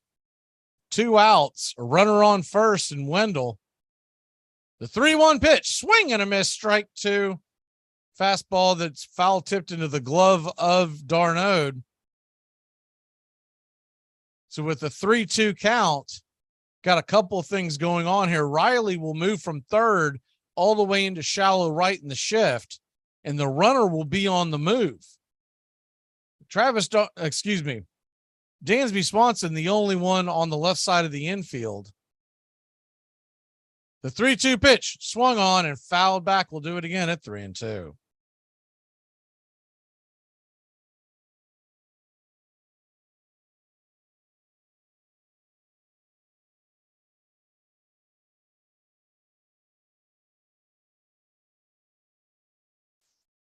Three-two count, 2 outs. Charlie Morton trying to muster up that last bit. He's walked around the mound a couple of times, picking up the rosin bag. You can see the fatigue in his face. The 91st pitch of the night, the 3-2 pitch is off the plate wide, ball 4. And Snickers coming out, and that usually means they're going to go to the bullpen. So we will take the break with them. Braves lead at 4-1, 2 on, 2 out. And the Braves heading to the pen. Hello. Hi, is Mark there? Yeah. It's me, Shannon. We met at Jack's party. Yeah. How can I forget? Wow. How you doing? I haven't heard from you in 9 months. Armchair. You know what's the worst is when they're telling you a story and you want to listen, but just what they're talking about, you can't even retain it. So I'm supposed to go out to lunch with Jennifer. I'm all ready to do that. I show up. She's there with Susan. She knows I hate Susan. Susan's been going to the gym. I mean, at that point, you start thinking about your own life, right? Why did I take Nebraska given 28? What's wrong with me? It's an away game. You're listening to Braves Country Baseball. Please like and subscribe today. YouTube.com, Armchair Quarterbacks 1. Here are some baseball facts you might not have known. The Mets threw a combined no-hitter against the Phillies. Because of 6 walks, it took them 159 pitches. This set the record for the most pitches thrown in a no-hitter. Miguel Cabrera got his 3,000th hit. With that single, he became the first player ever with 3,000 hits, 500 homers, and a Triple Crown. Anthony Rizzo hit 3 homers in a game for the first time in his career. It's the only time where a player hit 3 home runs in a game, averaging just 350 feet. The San Diego Padres may not be known for their defense, but they did just set a new defensive record. The 2022 Padres are the first team in history to start the season with 11 consecutive games without an error.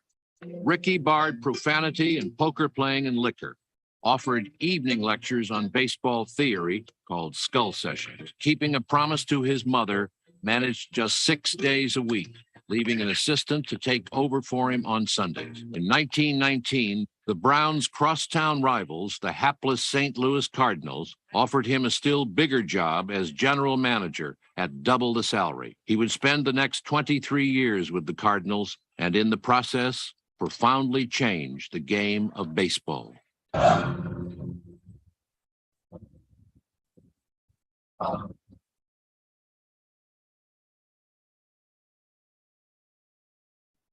Welcome back to Braves Country Baseball. The Atlanta Braves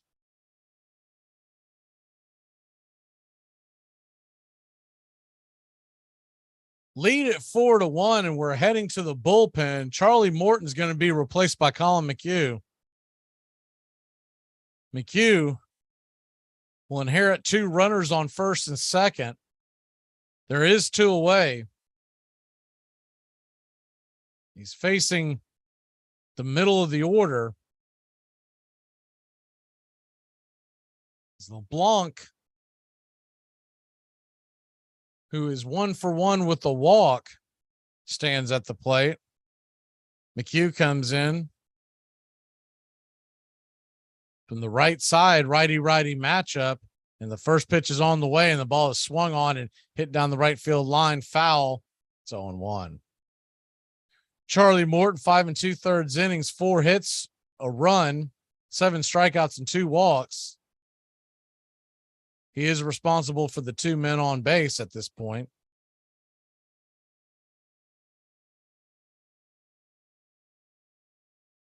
Opponents are hitting .203 this year off of Colin McHugh. The 0-1 pitch misses off the plate wide. It's 1-1. Standing on deck is Stallings.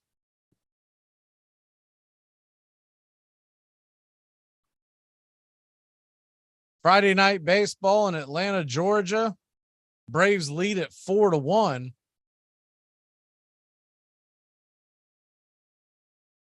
The 1-1 delivery is down wide.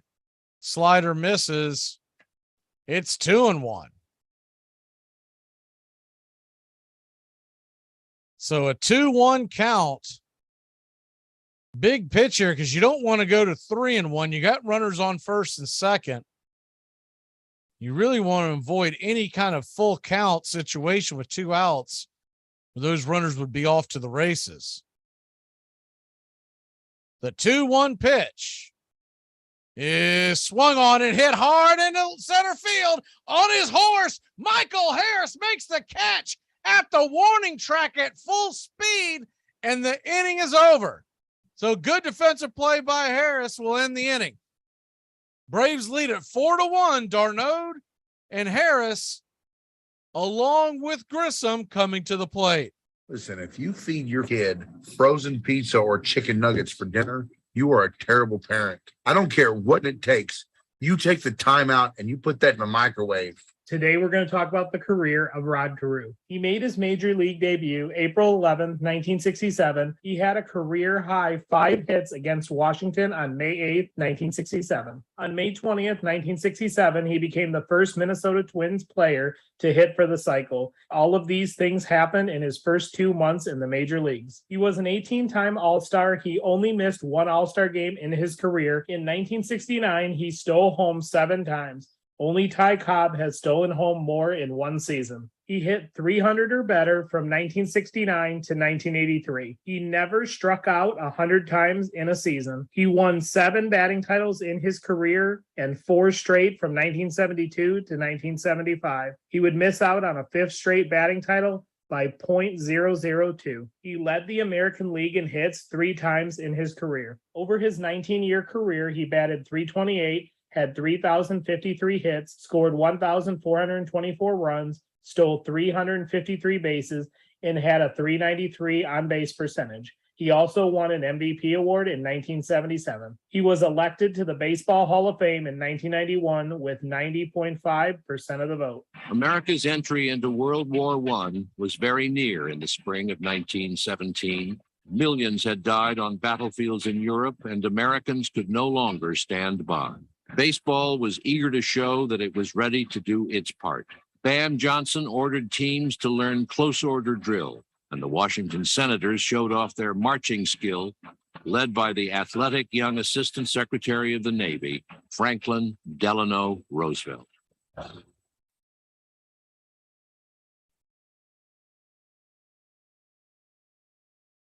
Welcome back to Braves Country Baseball. The Atlanta Braves lead it 4-1.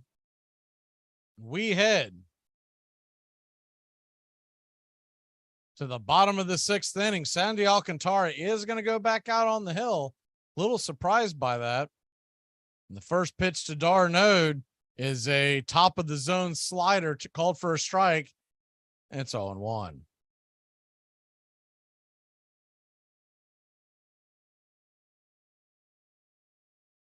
The 0-1 pitch, fastball out of the zone just a bit at the top, but called a strike. It's 0-2. He's been calling that all night. Darnode 1 for 2 with a home run in the 4th. The 0-2 pitch inside and hits Darnode. Fastball got away from him. 98 miles an hour. Can't feel good. Hit him on the left arm. He's heading down to first. Strangely enough, Alcantara is the one with the attitude.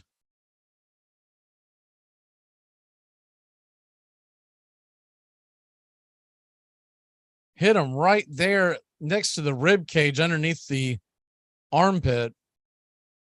Darnode didn't give much of a reaction, but Alcantara, or that was his way of saying he didn't mean to do it, but he had a weird reaction. The first pitch to Michael Harris is a fastball missing wide. It's 1-0. Harris, 299 with a 1-for-2 with a single and a run scored, 14 home runs. The 1-0 pitch is swung on and banged foul. It's 1-1.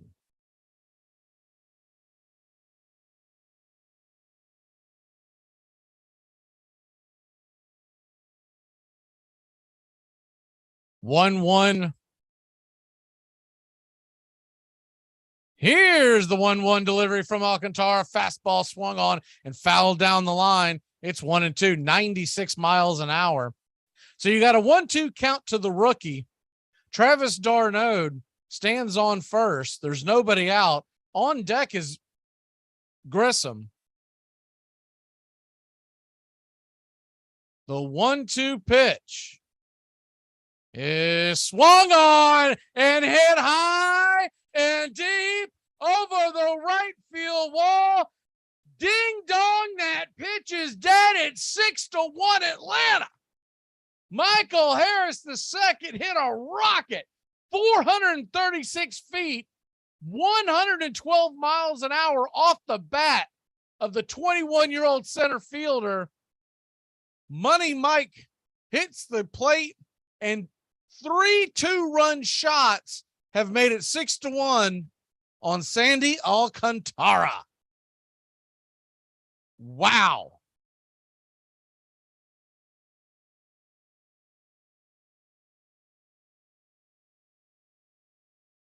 So Alcantara, we'll see if that might be it for him.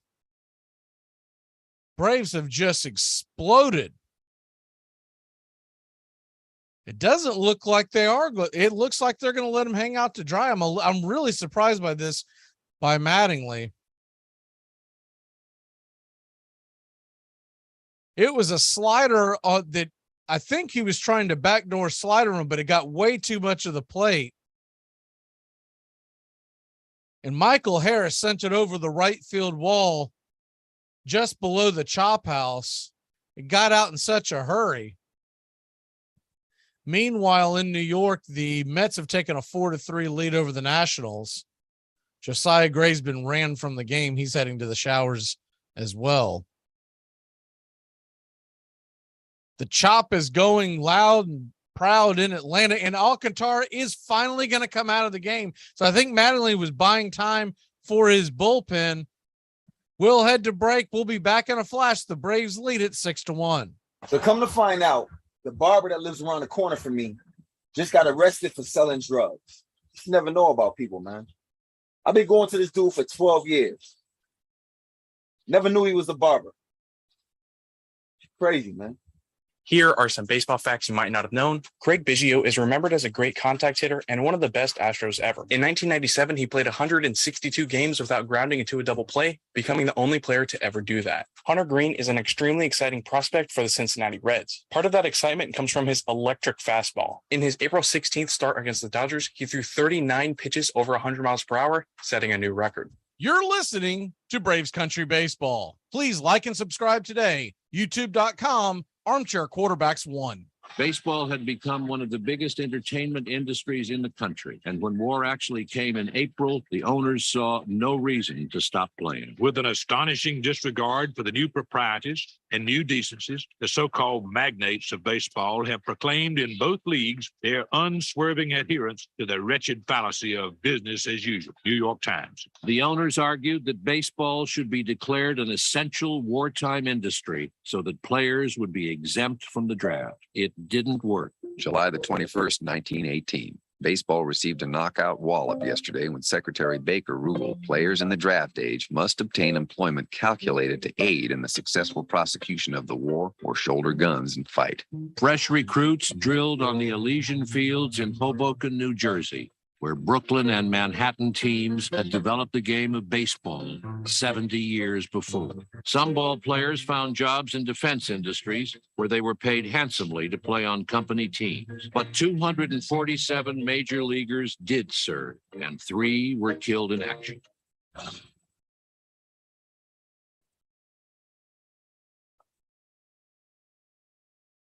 Welcome back here to Braves Country Baseball. The Atlanta Braves lead it now 6-1. Appreciate you spending your Friday night here. I'm Mac McGee, bringing you the action here every Tuesday and Friday night. And if you're just joining us, Michael Harris has hit a 2-run home run. Vaughn Grissom has hit a 2-run home run. And Travis d'Arnaud. The first pitch to Grissom is a slider missing wide, swing and a miss, and it's 0-1.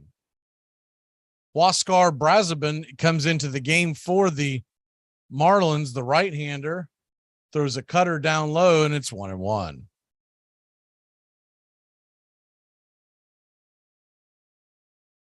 Braves 6, Marlins 1, bottom of the 6th. The 1-1 cutter is in the dirt, way in the dirt.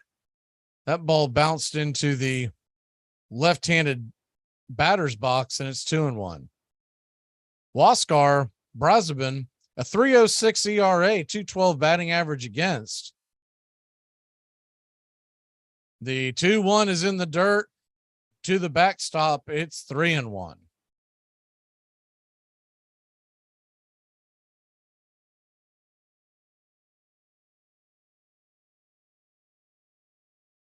So a 3-1 pitch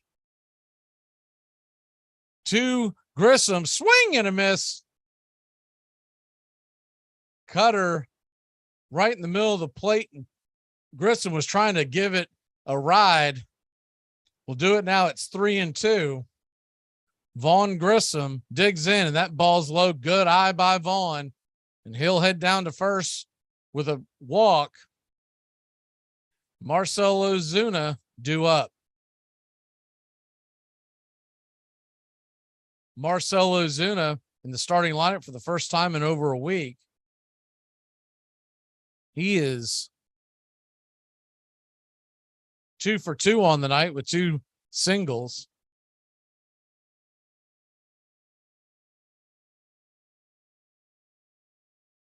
Ozuna, 20 home runs on the year. Hasn't hit one in quite some time. Of course, hasn't had a lot of playing time.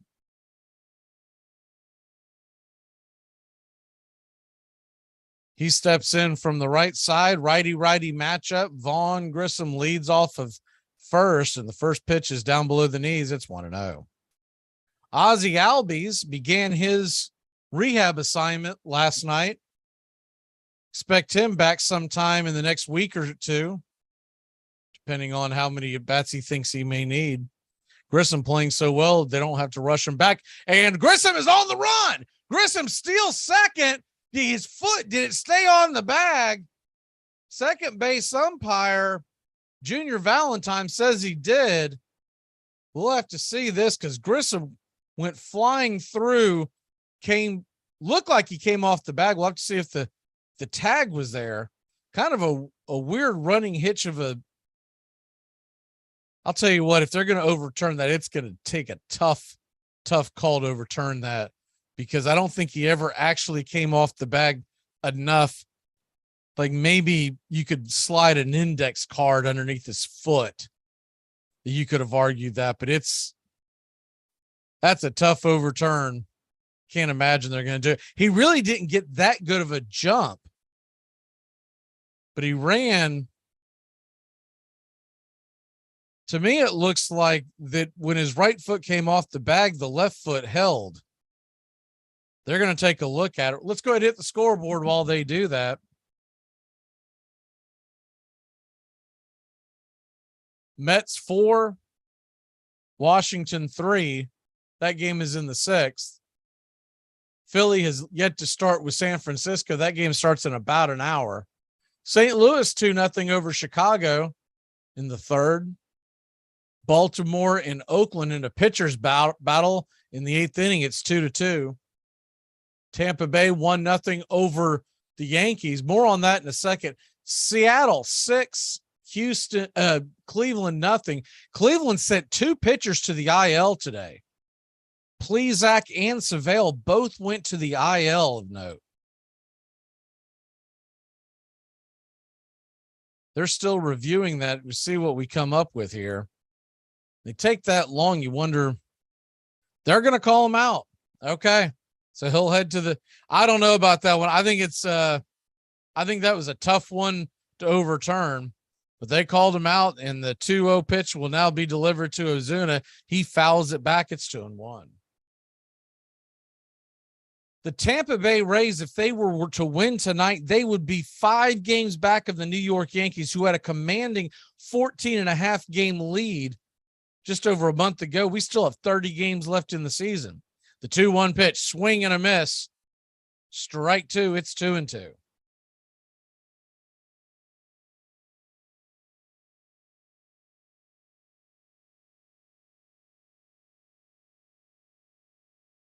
To see Grissom looking at the replay with Harris in the dugout. The 2-2 pitch, swing and a miss, strike 3. Fastball got him top shelf, 98 miles an hour. Tough pitch, and there's 2 away.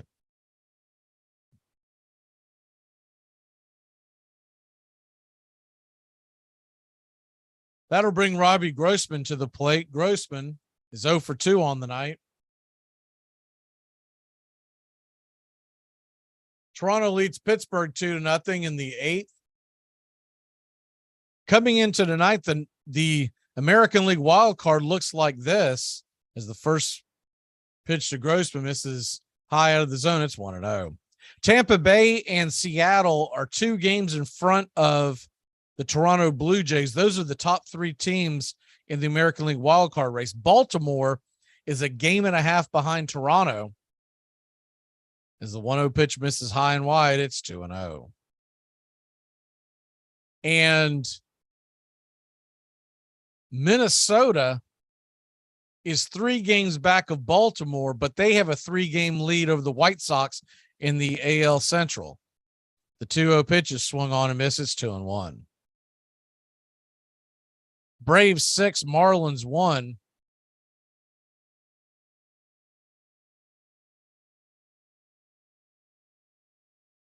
The 2-1 misses high and out of the zone.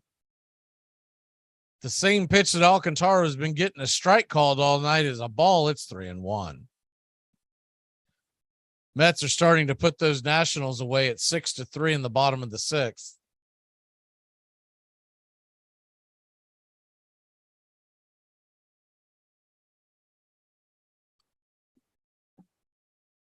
One would hope that the Nationals take one of those games in that series and the Mets don't sweep. They have really owned the Nationals this year.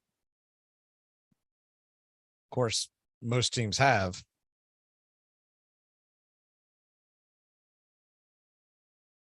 Robbie Grossman walks on ball 4, a pitch outside. Grossman heads down to first. 2 on and 1 away. Thankfully, Apple does not have playoffs, because I'm telling you now, their broadcast is absurdly bad. So this will bring Acuna to the plate. Acuna batting .269 from the right side, 11 home runs, 36 RBI. He's 0 for 3 on the night with a line out in the 5th the last time up. He's hit a couple of pitches pretty hard, just bad luck. The first pitch to Acuna is swung on and rifled into the hole. That's going to be a single. Grossman flying around second, heads to third. We got runners on the corners with 2 away, and Dansby Swanson coming to the plate. Dansby Swanson has been phenomenal with 2 strikes recently. See if he can keep that magic going. He did it last night, driving a run in.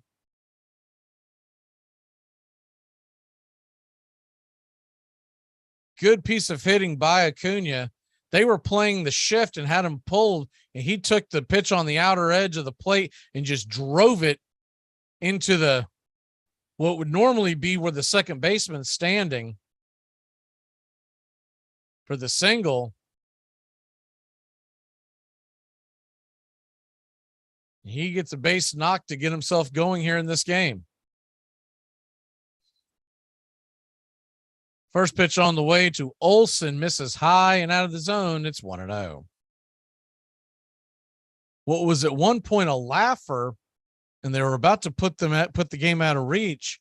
Michigan State now just leads 21-10 over Western Michigan, and Western Michigan is at midfield. Keep you updated on that. The 1-0 pitch, swing and a miss, strike one. It's 1-1. Michigan State is ranked 15th in the country, so that's why that game is of note. If you missed the big news earlier, college football is expanding their playoffs starting in 2026. 12 teams head to the playoffs. The 1-1 pitch to Swanson swung on and rifled down the third base line. Plenty foul, hard hit ball. It's 1-2. Duke leads Temple 24-0 in the third quarter.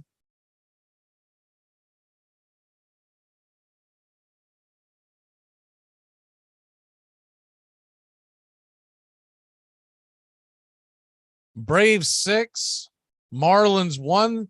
Atlanta has ran Sandy Alcantara out of the game. 6 earned runs, 3 home runs given up. The 1-2 to Swanson's in the dirt. Good block by Stallings. The runners will stay pat. It's 2-2.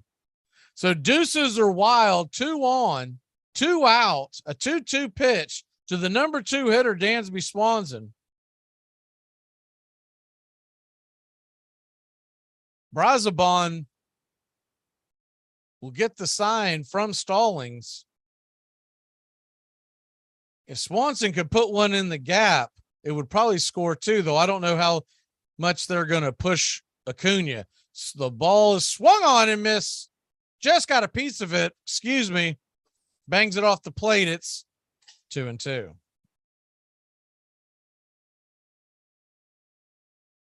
I think the worst case scenario would be Acuna running from first to home. I think until he gets a little better, they might be telling him to go station to station or a light jog. The 2-2 pitch on the way, swung on and hit foul out of play. We'll do it again at 2-2. Of course, Swanson could end all that with just a nice little 3-run bomb over the left field wall, and he could just jog home.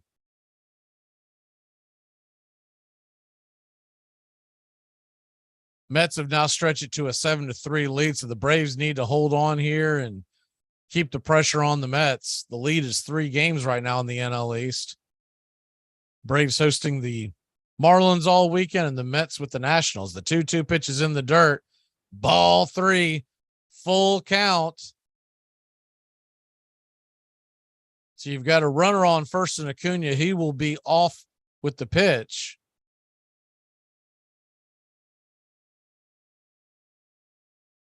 Riley stands on deck. Braves lead at 6-1. Runners on the corners, 2 away. The 3-2 delivery. Kicks and deals, swing and a miss, strike 3, and that'll end the inning. But the Atlanta Braves put 2 more on the board. We'll head to the top of the 7th. It's 6-1 in Atlanta. Usually when somebody invites me over to their house and I drive by and see more than 3 cars, I just usually go on home because I kind of feel like it could be an intervention. MLB teams are required to apply a small dab of mud to the 13 dozen baseballs used during a standard MLB game. Every team has been muddying baseballs since the 1950s, and they've used only one special type of mud, magic mud, found on the Delaware River in New Jersey, that provides the perfect grip. That mud has been harvested by one family for nearly 80 years. The mud takes 6 weeks to harvest and process. And the best part, only the Bentliff family knows the exact location of the magic mud. Here are some baseball facts you might not have known. On Clayton Kershaw's first start of the season, he threw 7 perfect innings before being pulled by manager Dave Roberts. It was the first time in MLB history that a starter was pulled from a perfect game after 7 innings while throwing 80 or fewer pitches. I mentioned that Joey Votto had never popped up to the pitcher over his entire career. But on April 7th, Votto swung at an up-and-in fastball and popped up to the pitcher for the very first time. Nico Horner didn't hit a home run in 2020 or 2021. Corbin Burns didn't allow an extra base hit on a slider at all in 2021. But the first homer of 2022 was by Nico Horner off of Corbin Burns' slider. Soldiers played ball in camps and on battleships, on fields in Flanders, and in hastily constructed ballparks throughout France. Grover Cleveland Alexander served in the trenches with an artillery unit and emerged from the fighting shell-shocked, his hearing damaged, drinking more heavily than ever to forget the horrors he had seen. Though Branch Rickey was 36 and had 4 children, he went to war too, became a major, and commanded a unit that included Captains Ty Cobb and Christy Mathewson. Cobb and Mathewson did not get to France until after the shooting stopped. But during a drill, Mathewson was exposed to poison gas that fatally seared his lungs. He would live for 7 more years, but his great career was over.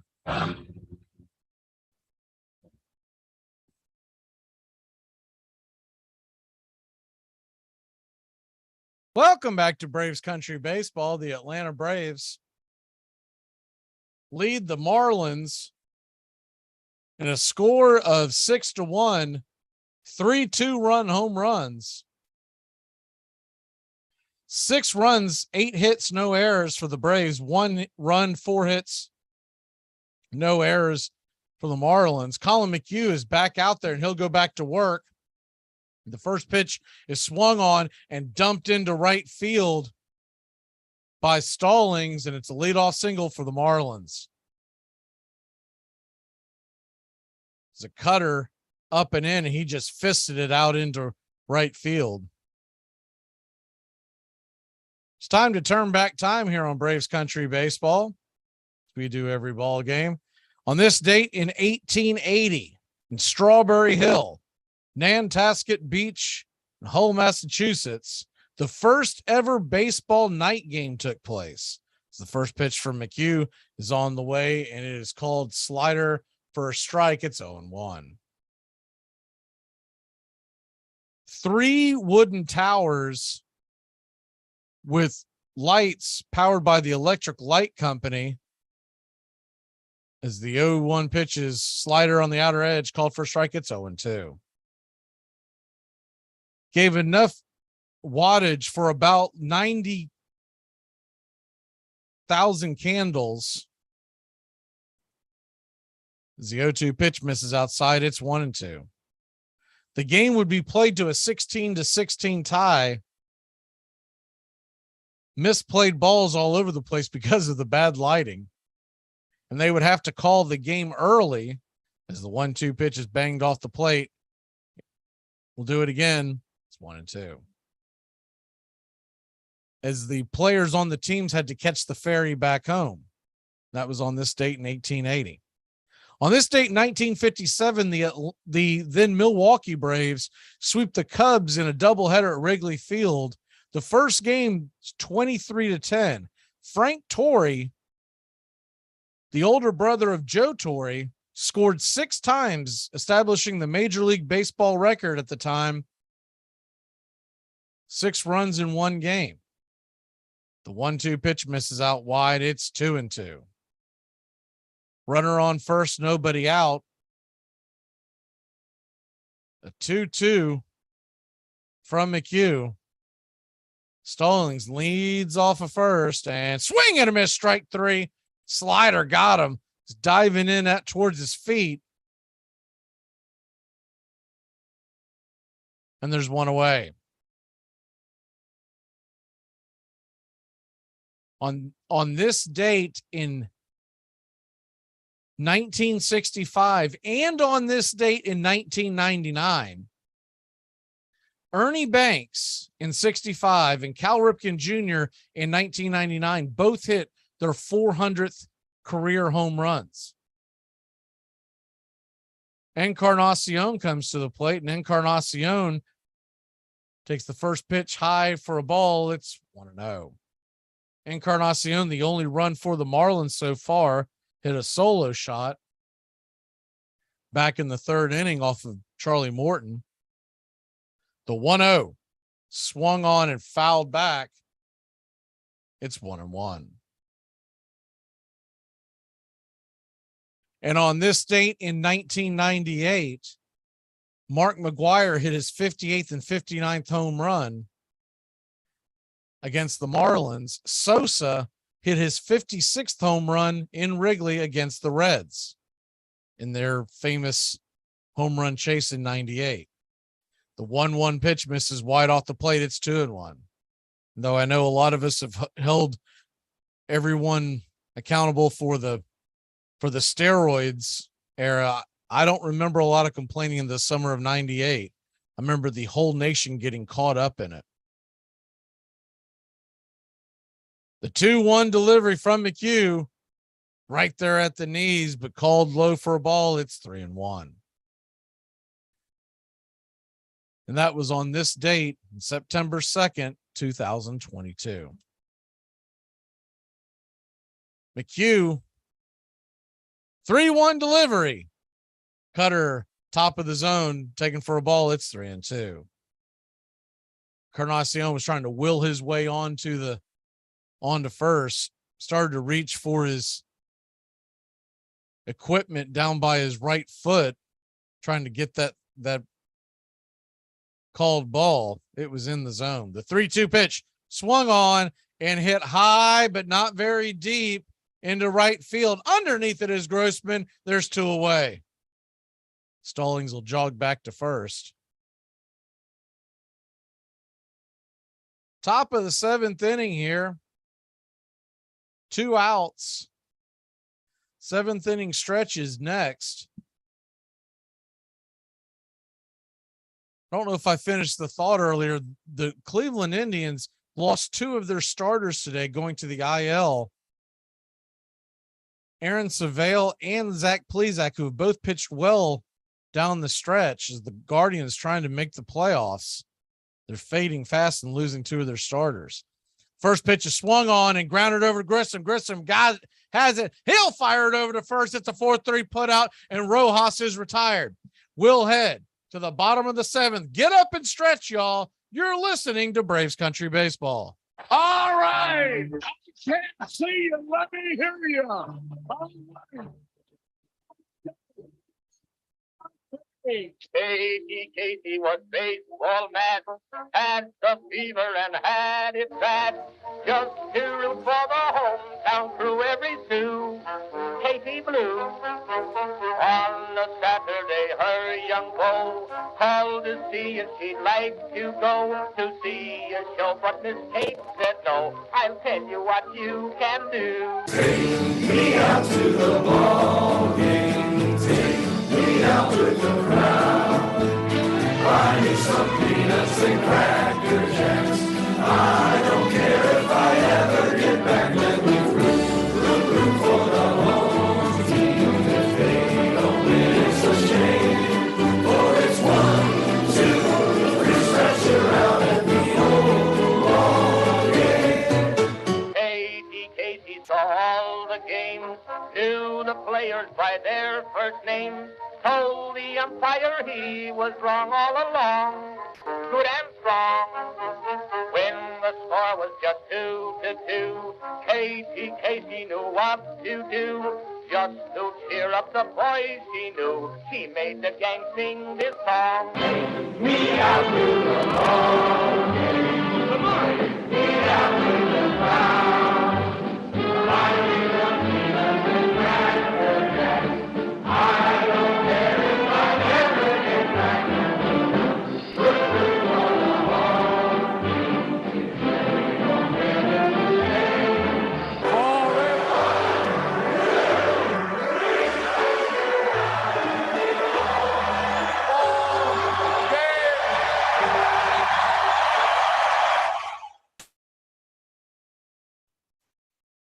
Welcome back to Braves Country Baseball. The Atlanta Braves lead the Miami Marlins 6-1. As we head to the bottom of the 7th inning.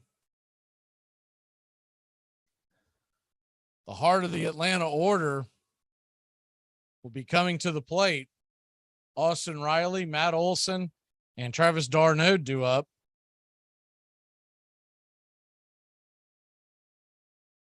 Bit of a delay getting back to the action here in the 7th, so we'll go ahead and hit the birthdays. Happy 29th birthday to AJ Minter. The Atlanta reliever with a 3.37 lifetime ERA turns 29 years old today. First pitch to Riley is a fastball, misses high and out of the zone. It's 1-0. Cole Sulser comes in for Wasker Brosabin. Sulser, 5.08 ERA, 1-3 on the year, 32 appearances. The 1-0 pitch misses inside. It's 2-0.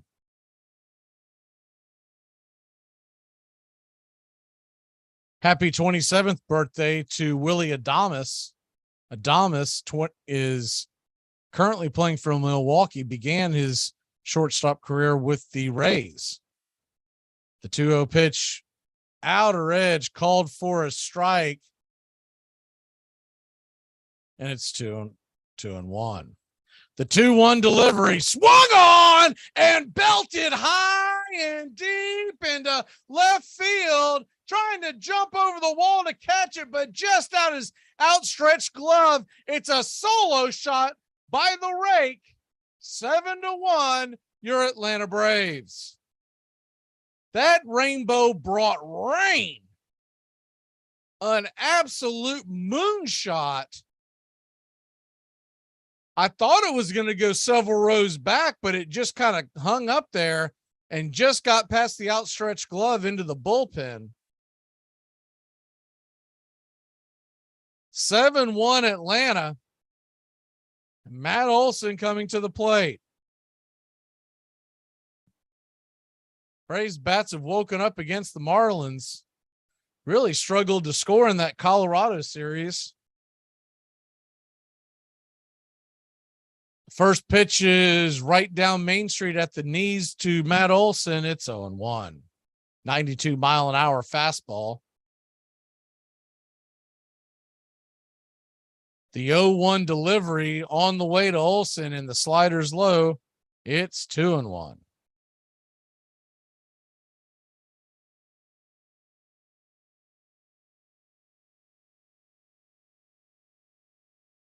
Happy 31st birthday to Christian Bethencourt.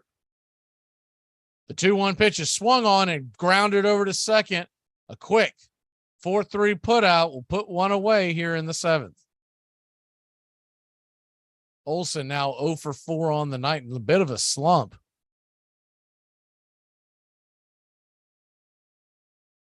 Christian Bethencourt, 31 years old.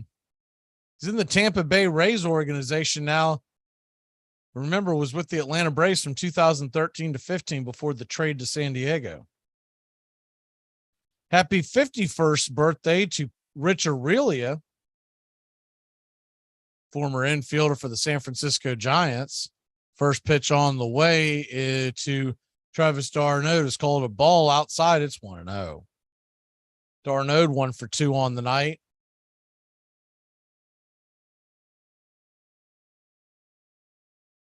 The 1-0 pitch, swing and a miss. And it's 1-1.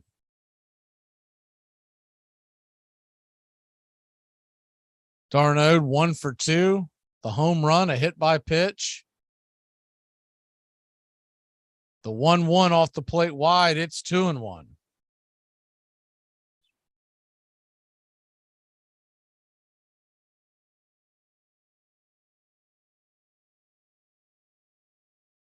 Braves 7, Marlins 1. The 2-1 pitch swung on and hit high and deep into center field, going back over the wall. That's 2 home runs for Travis d'Arnaud. It's 8-1, Hot Atlanta. That was an absolute towering moonshot. The only question was it going to bring rain? So 2 home runs here in the inning have the Braves up 8-1.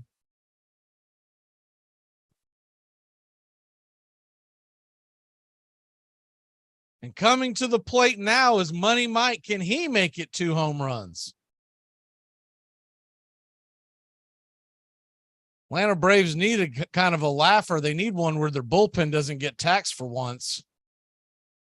The first pitch is swung on and hit on the ground to first by Michael Harris. It'll be an easy put out, and there's 2 away. Got to figure at some point now Heredia is going to get into the game to play some defense, give someone a break. Braves 8, Marlins 1.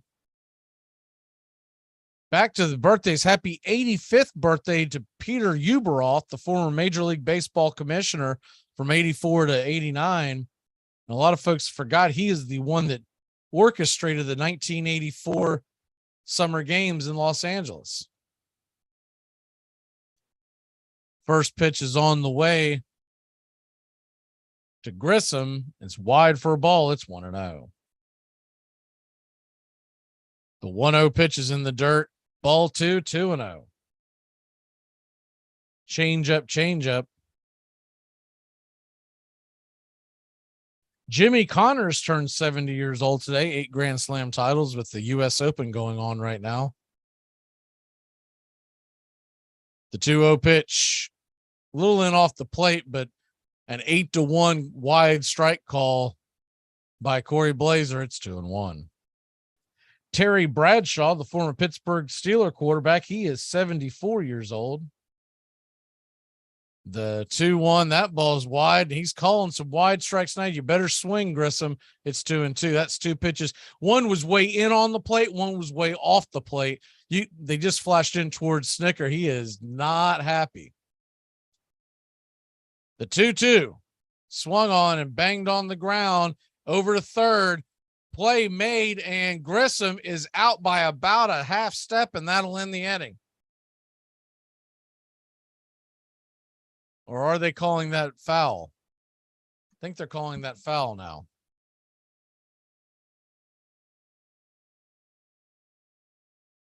Showing the replay. I thought it might be foul.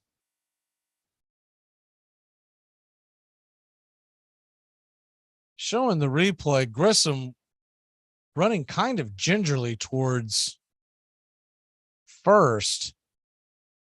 But I don't know if that was just him slow getting out of the box, assuming he was going to be out.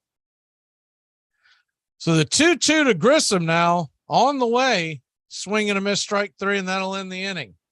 So the Braves put 2 more on the board.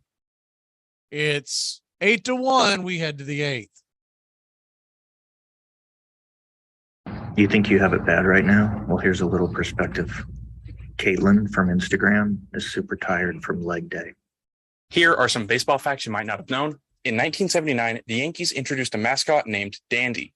He was a pinstriped bird with a Yankees hat and a mustache. 3 years after Dandy was created, the Yankees decided to discontinue the mascot and destroyed the costume with an industrial shredder. Tom Brady initially retired on February 1st before unretiring 40 days later on March 13th. Carlos Beltran was briefly the Mets manager from November 1st, 2019 before stepping down 76 days later on January 16th. This means that Carlos Beltran was the Mets manager longer than Tom Brady was retired.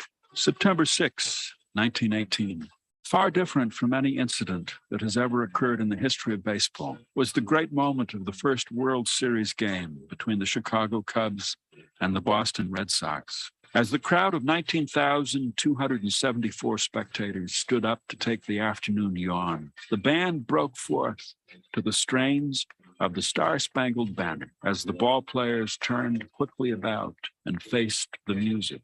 And when the final notes came, a great volume of melody rolled across the field. The onlookers exploded into thunderous applause. The wartime crowd sang so enthusiastically that the performance was repeated at every game of the series. From then on, the song was an integral part of the national pastime. It did not become the official national anthem until 1931. The Red Sox won the World Series that year, beating the Chicago Cubs 4-2. One of the series stars was the young pitcher Babe Ruth, who had won both his starts, including a masterful 1-0 shutout. It was Boston's 4th World Championship in the decade.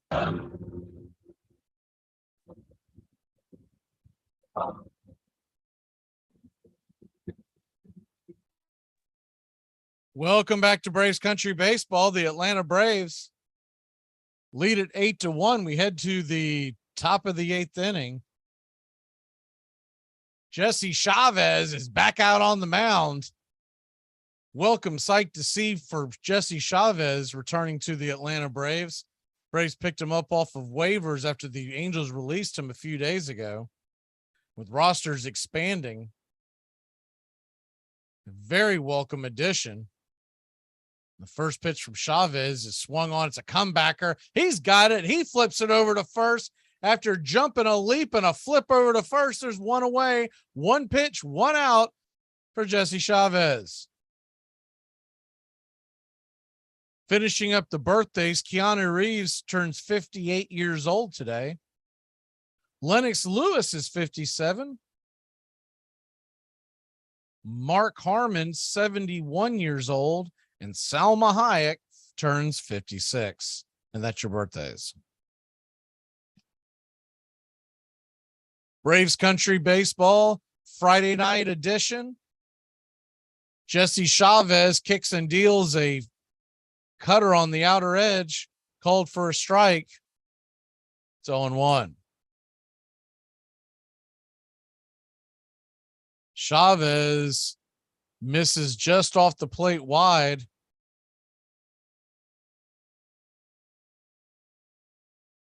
It's 1-1.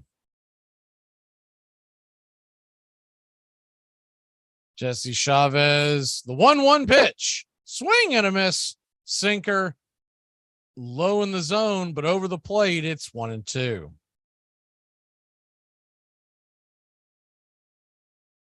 Pretty good piece in the Athletic this week about Jesse Chavez returning to the Braves as the 1-2 pitch is fouled down the line. We'll do it again at 1-2.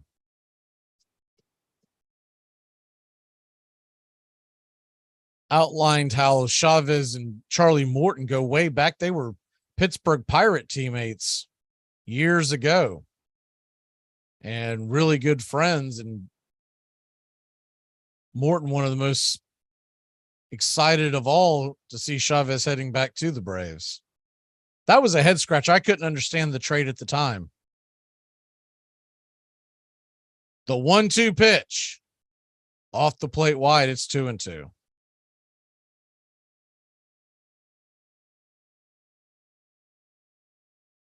You almost wonder if there was some backdoor dealing saying, hey, don't worry, we're going to release him. 2-2 misses high in the zone. It's 3-2.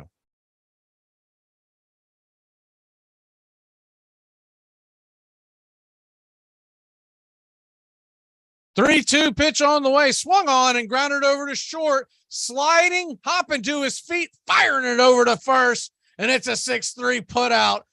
Great play by Dansby Swanson, Lieutenant Dan, putting the second out in the top of the eighth. Hard hit ball, had to go to his left, slid, stuck the glove out, popped up, pirouetted around, and flipped it over to first. Had him out by a mile.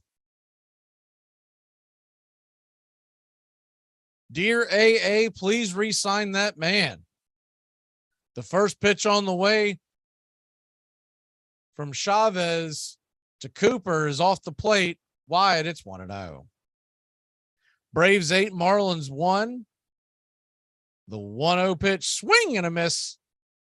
Cutter high in the zone, top shelf, just below the hands. It's 1-1. The 1-1 pitch, swung on and missed. Strike two. Nasty cutter that just dove off the plate. When you're in a playoff push, when you're trying to chase down in a division, the 1-2 pitch is swung on and fouled back. It's 1-2 once again.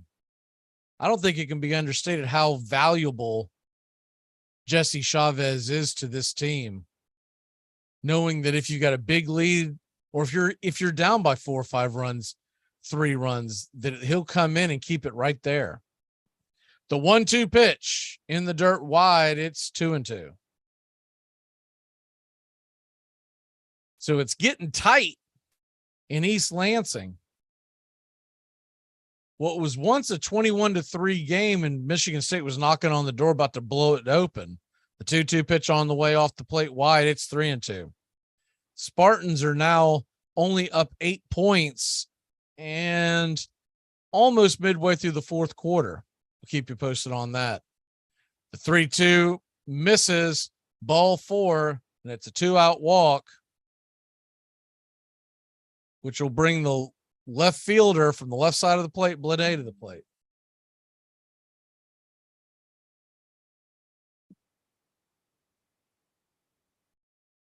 Armchair Quarterbacks 1 kickoff show tomorrow, 9 a.m. to noon. Talking college football. We got the live fantasy football draft on this Labor Day weekend. The first pitch misses. No, they call it a strike. It's a wide strike. It's 0-1. Blade's 0 for 2 with a walk in the sixth. The 0-1 swung on and fouled back. It's 0-2.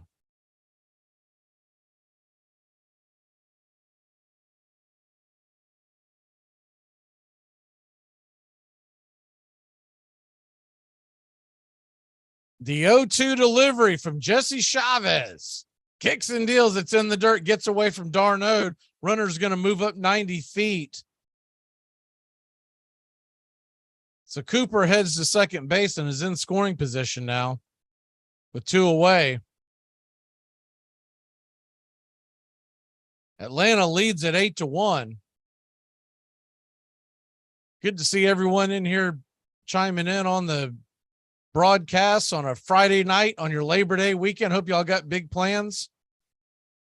Enjoy some sun and some suds. The 1-2 pitch, swing and a miss, strike 3. Jesse Chavez comes back with a bang, and the Atlanta Braves lead it 8-1. We head to the bottom of the 8th. I just remember like in 1998 when the internet blew up and everyone was all freaked out about it. And they were like, keep your information off the internet. And we were like, yeah, for sure. And like now a stranger can literally just pull up to us in an alley and roll down the window, say our name. And we're like, oh, thank God. Can you take me to where I live? Pete Schneider was a pitcher for the Cincinnati Reds from 1914 to 1918. On May 23rd, 1923, he had one of the greatest nights a baseball player can have. In that game, he was the starting right fielder for Vernon of the Pacific Coast League at Salt Lake City. In his first at-bat in the first inning, he hit a 2-run home run. Vernon batted around in the third, and once again, he would come up to the plate, this time with the bases loaded. With one swing, he unloaded them with a grand slam. In just 3 innings, he had 2 home runs and 6 RBIs. In the 4th inning, he again hit a home run, this time a 3-run home run. His next at-bat came in the 6th.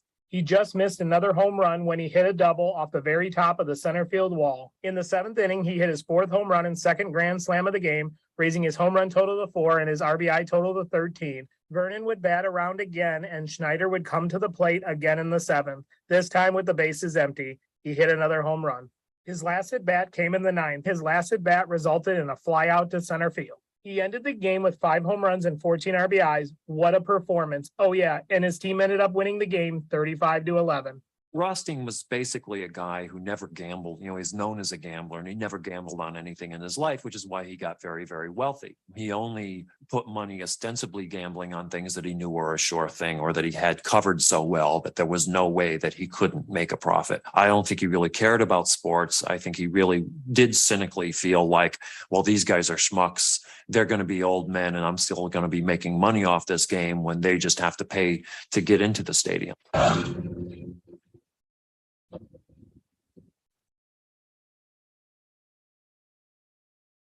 Welcome back to Braves Country Baseball. The Atlanta Braves lead the game 8-1. We're heading to the bottom of the 8th inning. And another pitching change. Richard Blyers coming in, replacing Sulcer from the left side of the plate. And the first pitch to Ozuna is right there at the knees for a strike. It's 0-1.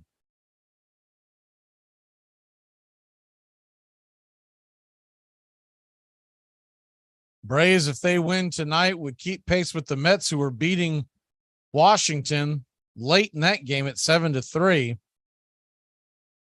The 0-1 pitch is swung on, miss. It's 0-2.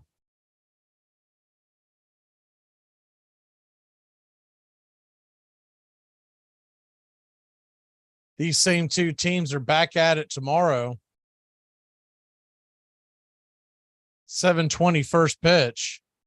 And the 0-2 pitch is in the dirt for a ball. It's 1-2.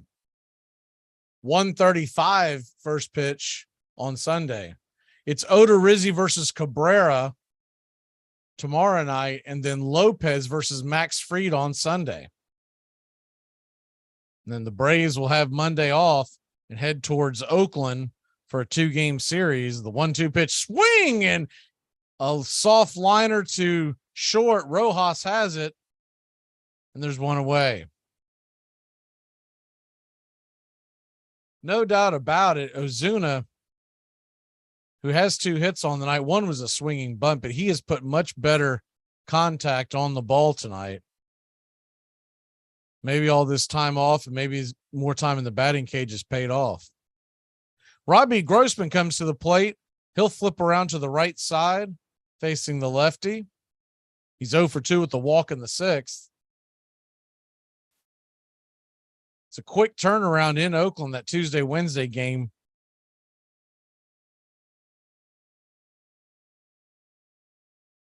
The Tuesday night game,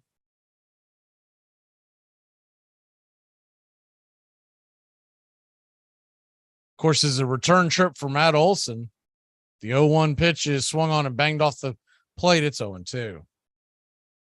9:40 first pitch. We will have the call here. And then Wednesday,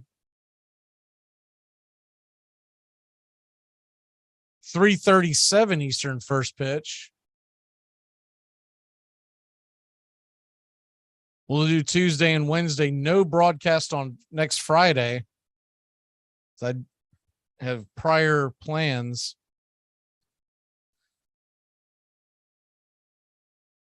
And it's a late start. We will have the show Saturday morning, but no late game on Friday night. The 1-2 pitch off the plate wide. It's 2-2. So the next 2 weeks, Tuesday and Wednesday, we will have those ball games to make up for the Friday game missed. As we head down the stretch in September,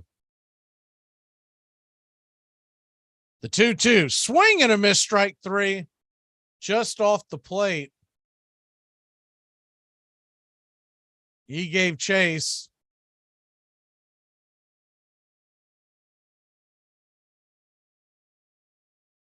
And the Atlanta Braves leading 8-1.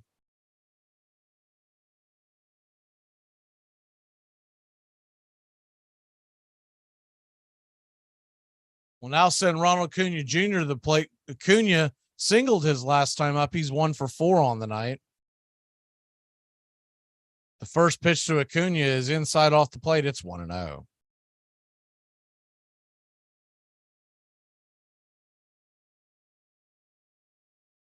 Two outs here in the bottom of the 8th. The Marlins,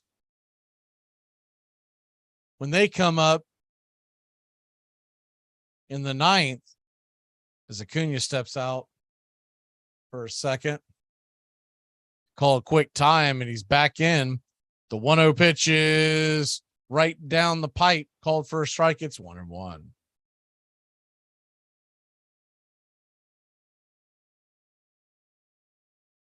Marlins will have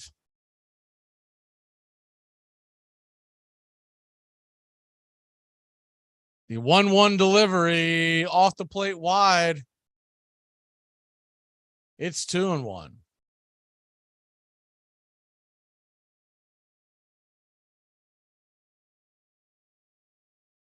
Middle of the Marlins order will be due up in the bottom of the 8th.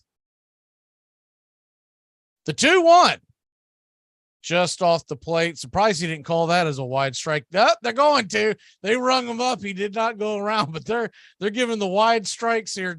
Those men in blue are definitely have some dinner engagements. So you got a 2-2 counter on Acuna. You might as well swing out of your shoes because you're not going to get anything close called a ball. The 2-2 swung on and hit down the line. We'll do it again at 2-2. Real quick, hit your scoreboard.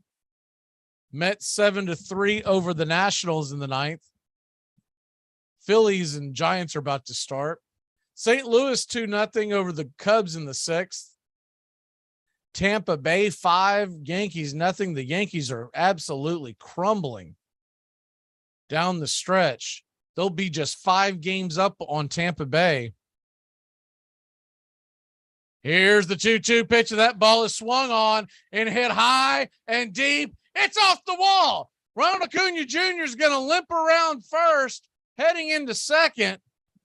And smartly, they do not wave him towards third. And it's a double, a 2-out double.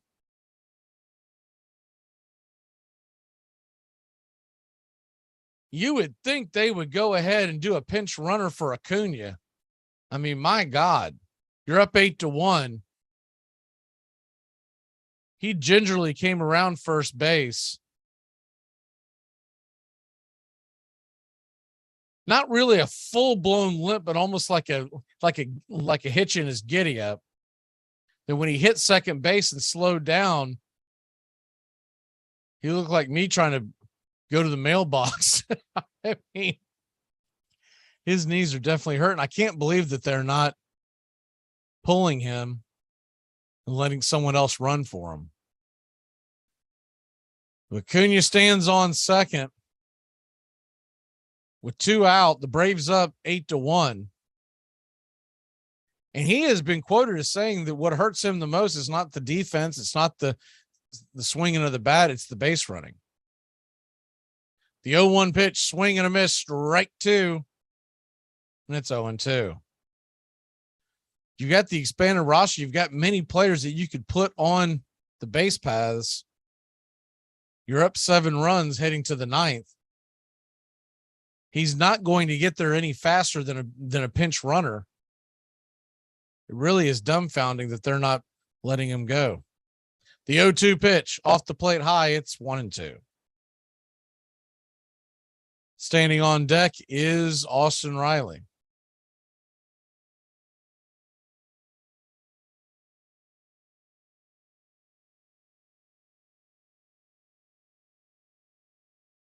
The 1-2 delivery on the way, swing and a miss, strike 3, and that'll end the inning. So Acuna gets a double. Braves fail to score. We'll head to the 9th. 3 outs to get the W. We'll be back in a flash. You're listening to Braves Country Baseball. Please like and subscribe today. YouTube.com, Armchair Quarterbacks 1. Shut up, Frank! Shut up! Let's go! Christ, I haven't been here for 9 innings with you. They're the best team in the National League. Oh, they lose 1 game. They lost 5. They lost 5 out of last 6. They're falling apart.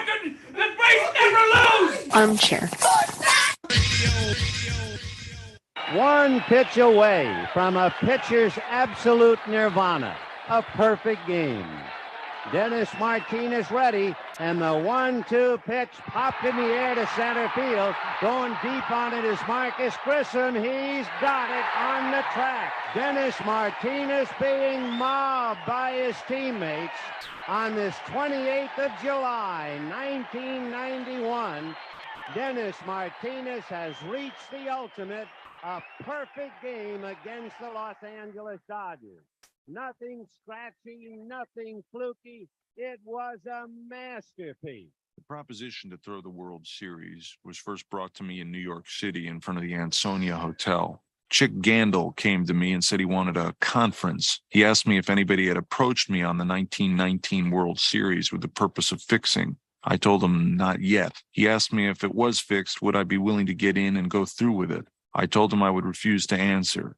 Right then. Lefty Williams. Gandil recruited 6 teammates. Pitcher Claude Lefty Williams. Outfielder Oscar Happy Felch. Third baseman Buck Weaver. Shortstop Swede Rispberg. Right-handed pitcher Eddie Cicotti. And the idol of schoolboys all over the Midwest, Joseph Jefferson Jackson.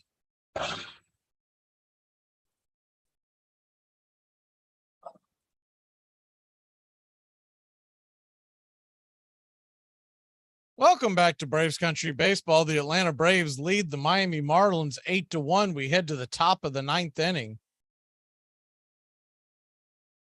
Braves trying to keep pace with the Mets, who are in command 7-3 in the top of the ninth against the Washington Nationals.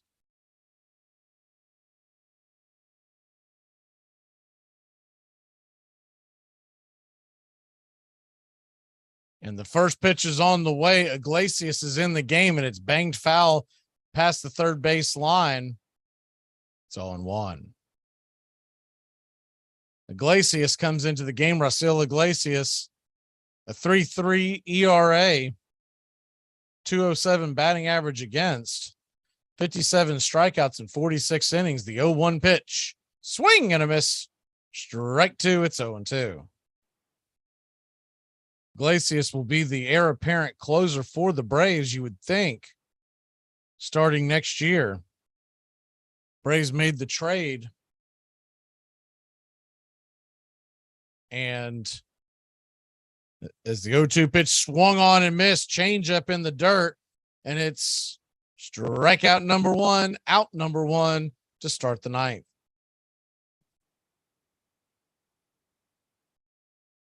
Iglesias signed a 4-year deal with the Angels in the offseason. The Braves made the trade to bring him in, giving up a couple of prospects, but locking up the back of that bullpen for the foreseeable future.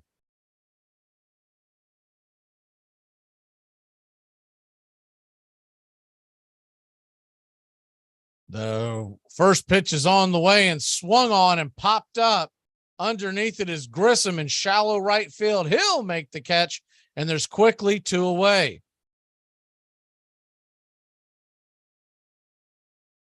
So down to their last out, the Miami Marlins will send Diaz to the plate.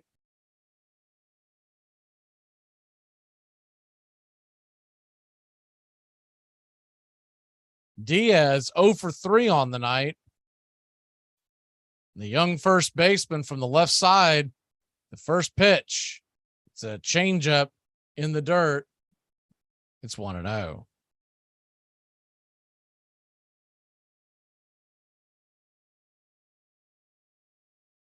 Iglesias looks into Darno, the 1-0 right there at the knees. Changeup, 89 miles an hour.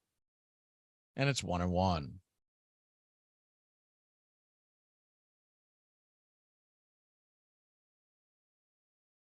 The 1-1 delivery, strike at the knees. And the Miami Marlins are down to their last strike. It's a 1-2 count. Iglesias looking for a clean ninth inning to put this one to bed. The 1-2 just off the plate. 97 miles an hour. Fastball misses, and it's 2-2. Standing on deck is Encarnacion, responsible for the Marlins' lone run so far with his solo shot way back in the third inning. The 2-2 off the plate wide, ball 3-2. Four-seam fastball, 97 miles an hour, missed the plate by about 2 or 3 inches.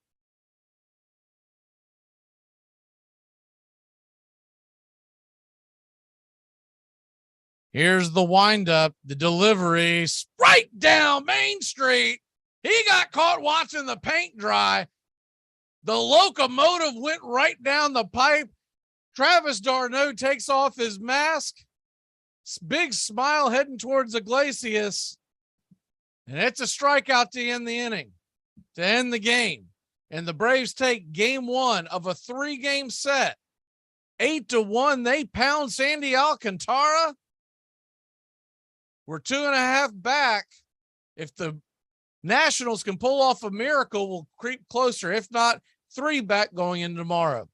For Braves Country Baseball and Armchair Quarterbacks 1, I'm Mac McGee. We'll see you Tuesday night. It's a late start in Oakland, 9:40 Eastern. Braves win 8-1. We'll be back tomorrow. Armchair Quarterbacks 1 college football kickoff show, 9 a.m. to noon right here. We'll see you tomorrow.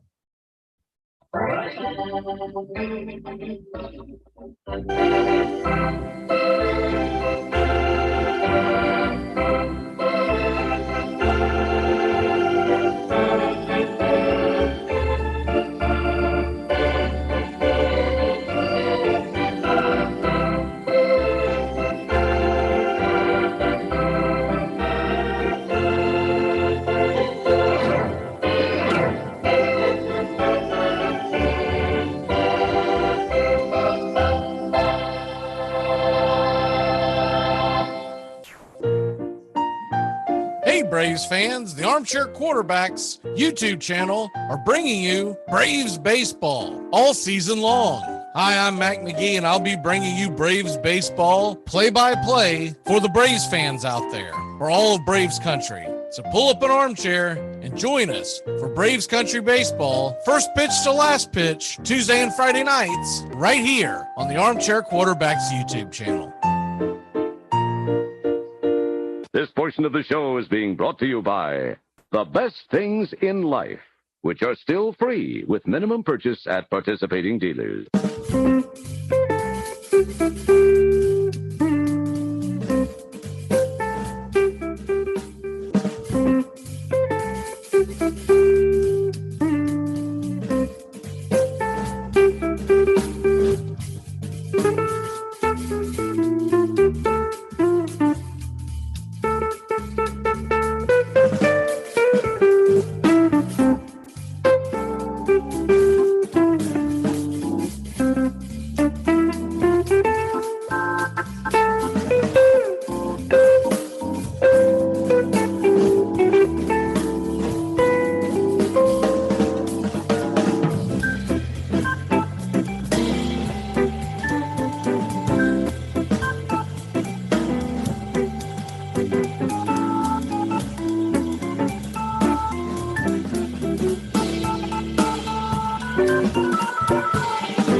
The outlook wasn't brilliant for the Mudville Nine that day. The score stood 4-2 with but one inning more to play. And then when Cooney died at first and Barrows did the same, a pale-like silence fell upon the patrons of the game. A straggling few got up to go in deep despair. The rest clung to hope which springs eternal in the human breast. They thought, if only Casey could but get a whack at that, we'd put up even money now with Casey at the bat. But Flynn proceeded, as did Jimmy Blake. The former was a hoodoo, while the latter was a cake. So upon that stricken multitude, grim melancholy sat, for there seemed but little chance of Casey getting to the bat. But Flynn let drive a single to the wonderment of all. And Blake, the much despised, tore the cover off the ball. And when the dust had lifted and men saw what had occurred, there was Jimmy safe at second and Flynn a hugging third. Then from 5,000 throats and more, there rose a lusty yell. It rumbled through the valley. It rattled in the dell. It pounded on the mountain and recoiled upon the flat. For Casey, mighty Casey, was advancing to the bat. There was ease in Casey's manner as he stepped into his place. There was pride in Casey's bearing, and a smile lit Casey's face. And when responding to the cheers, he lightly doffed his hat. No stranger in the crowd could doubt 'twas Casey at the bat. 10,000 eyes were on him as he rubbed his hands with dirt. 5,000 tongues applauded when he wiped them on his shirt. Then while the writhing pitcher ground the ball into his hip, defiance flashed in Casey's eyes. A sneer curled Casey's lip.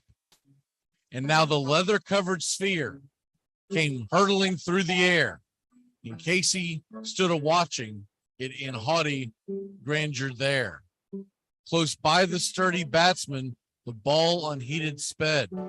That ain't my style, said Casey. Strike one, the umpire said. From the benches black with people, there went up a muffled roar, like the beating of the storm waves on a stern and distant shore. Kill him! Kill the umpire!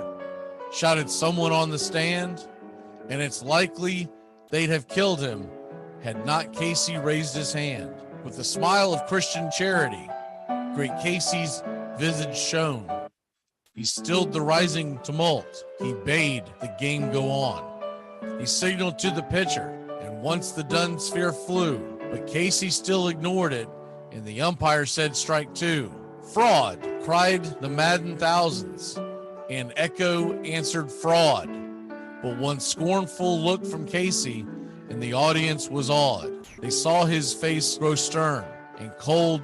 They saw his muscles strain, and they knew that Casey wouldn't let that ball go by again. The sneer is gone from Casey's lip. His teeth are clenched in hate. He pounds with cruel violence his bat upon the plate. And now the pitcher holds the ball, and now he lets it go. And now the air is shattered by the force of Casey's blow. And somewhere in the favored land, the sun is shining bright. The band is playing somewhere, and somewhere hearts are light. And somewhere men are laughing, and somewhere children shout. But there is no joy in Mudville. Mighty Casey has struck out. Time to go. We're back tomorrow with another show. Well, unless we're fired, we'll talk to you then.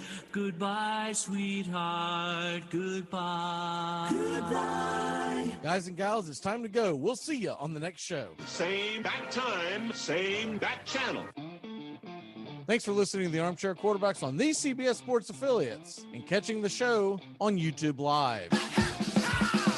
The Armchair Quarterbacks bring you Braves Country Baseball every Tuesday and Friday night, play-by-play with Mac McGee. Find Armchair Quarterbacks on YouTube Live today. Please subscribe and share and take us everywhere you go. The Armchair Quarterbacks, your first choice for Southern sports talk, live from the First Coast.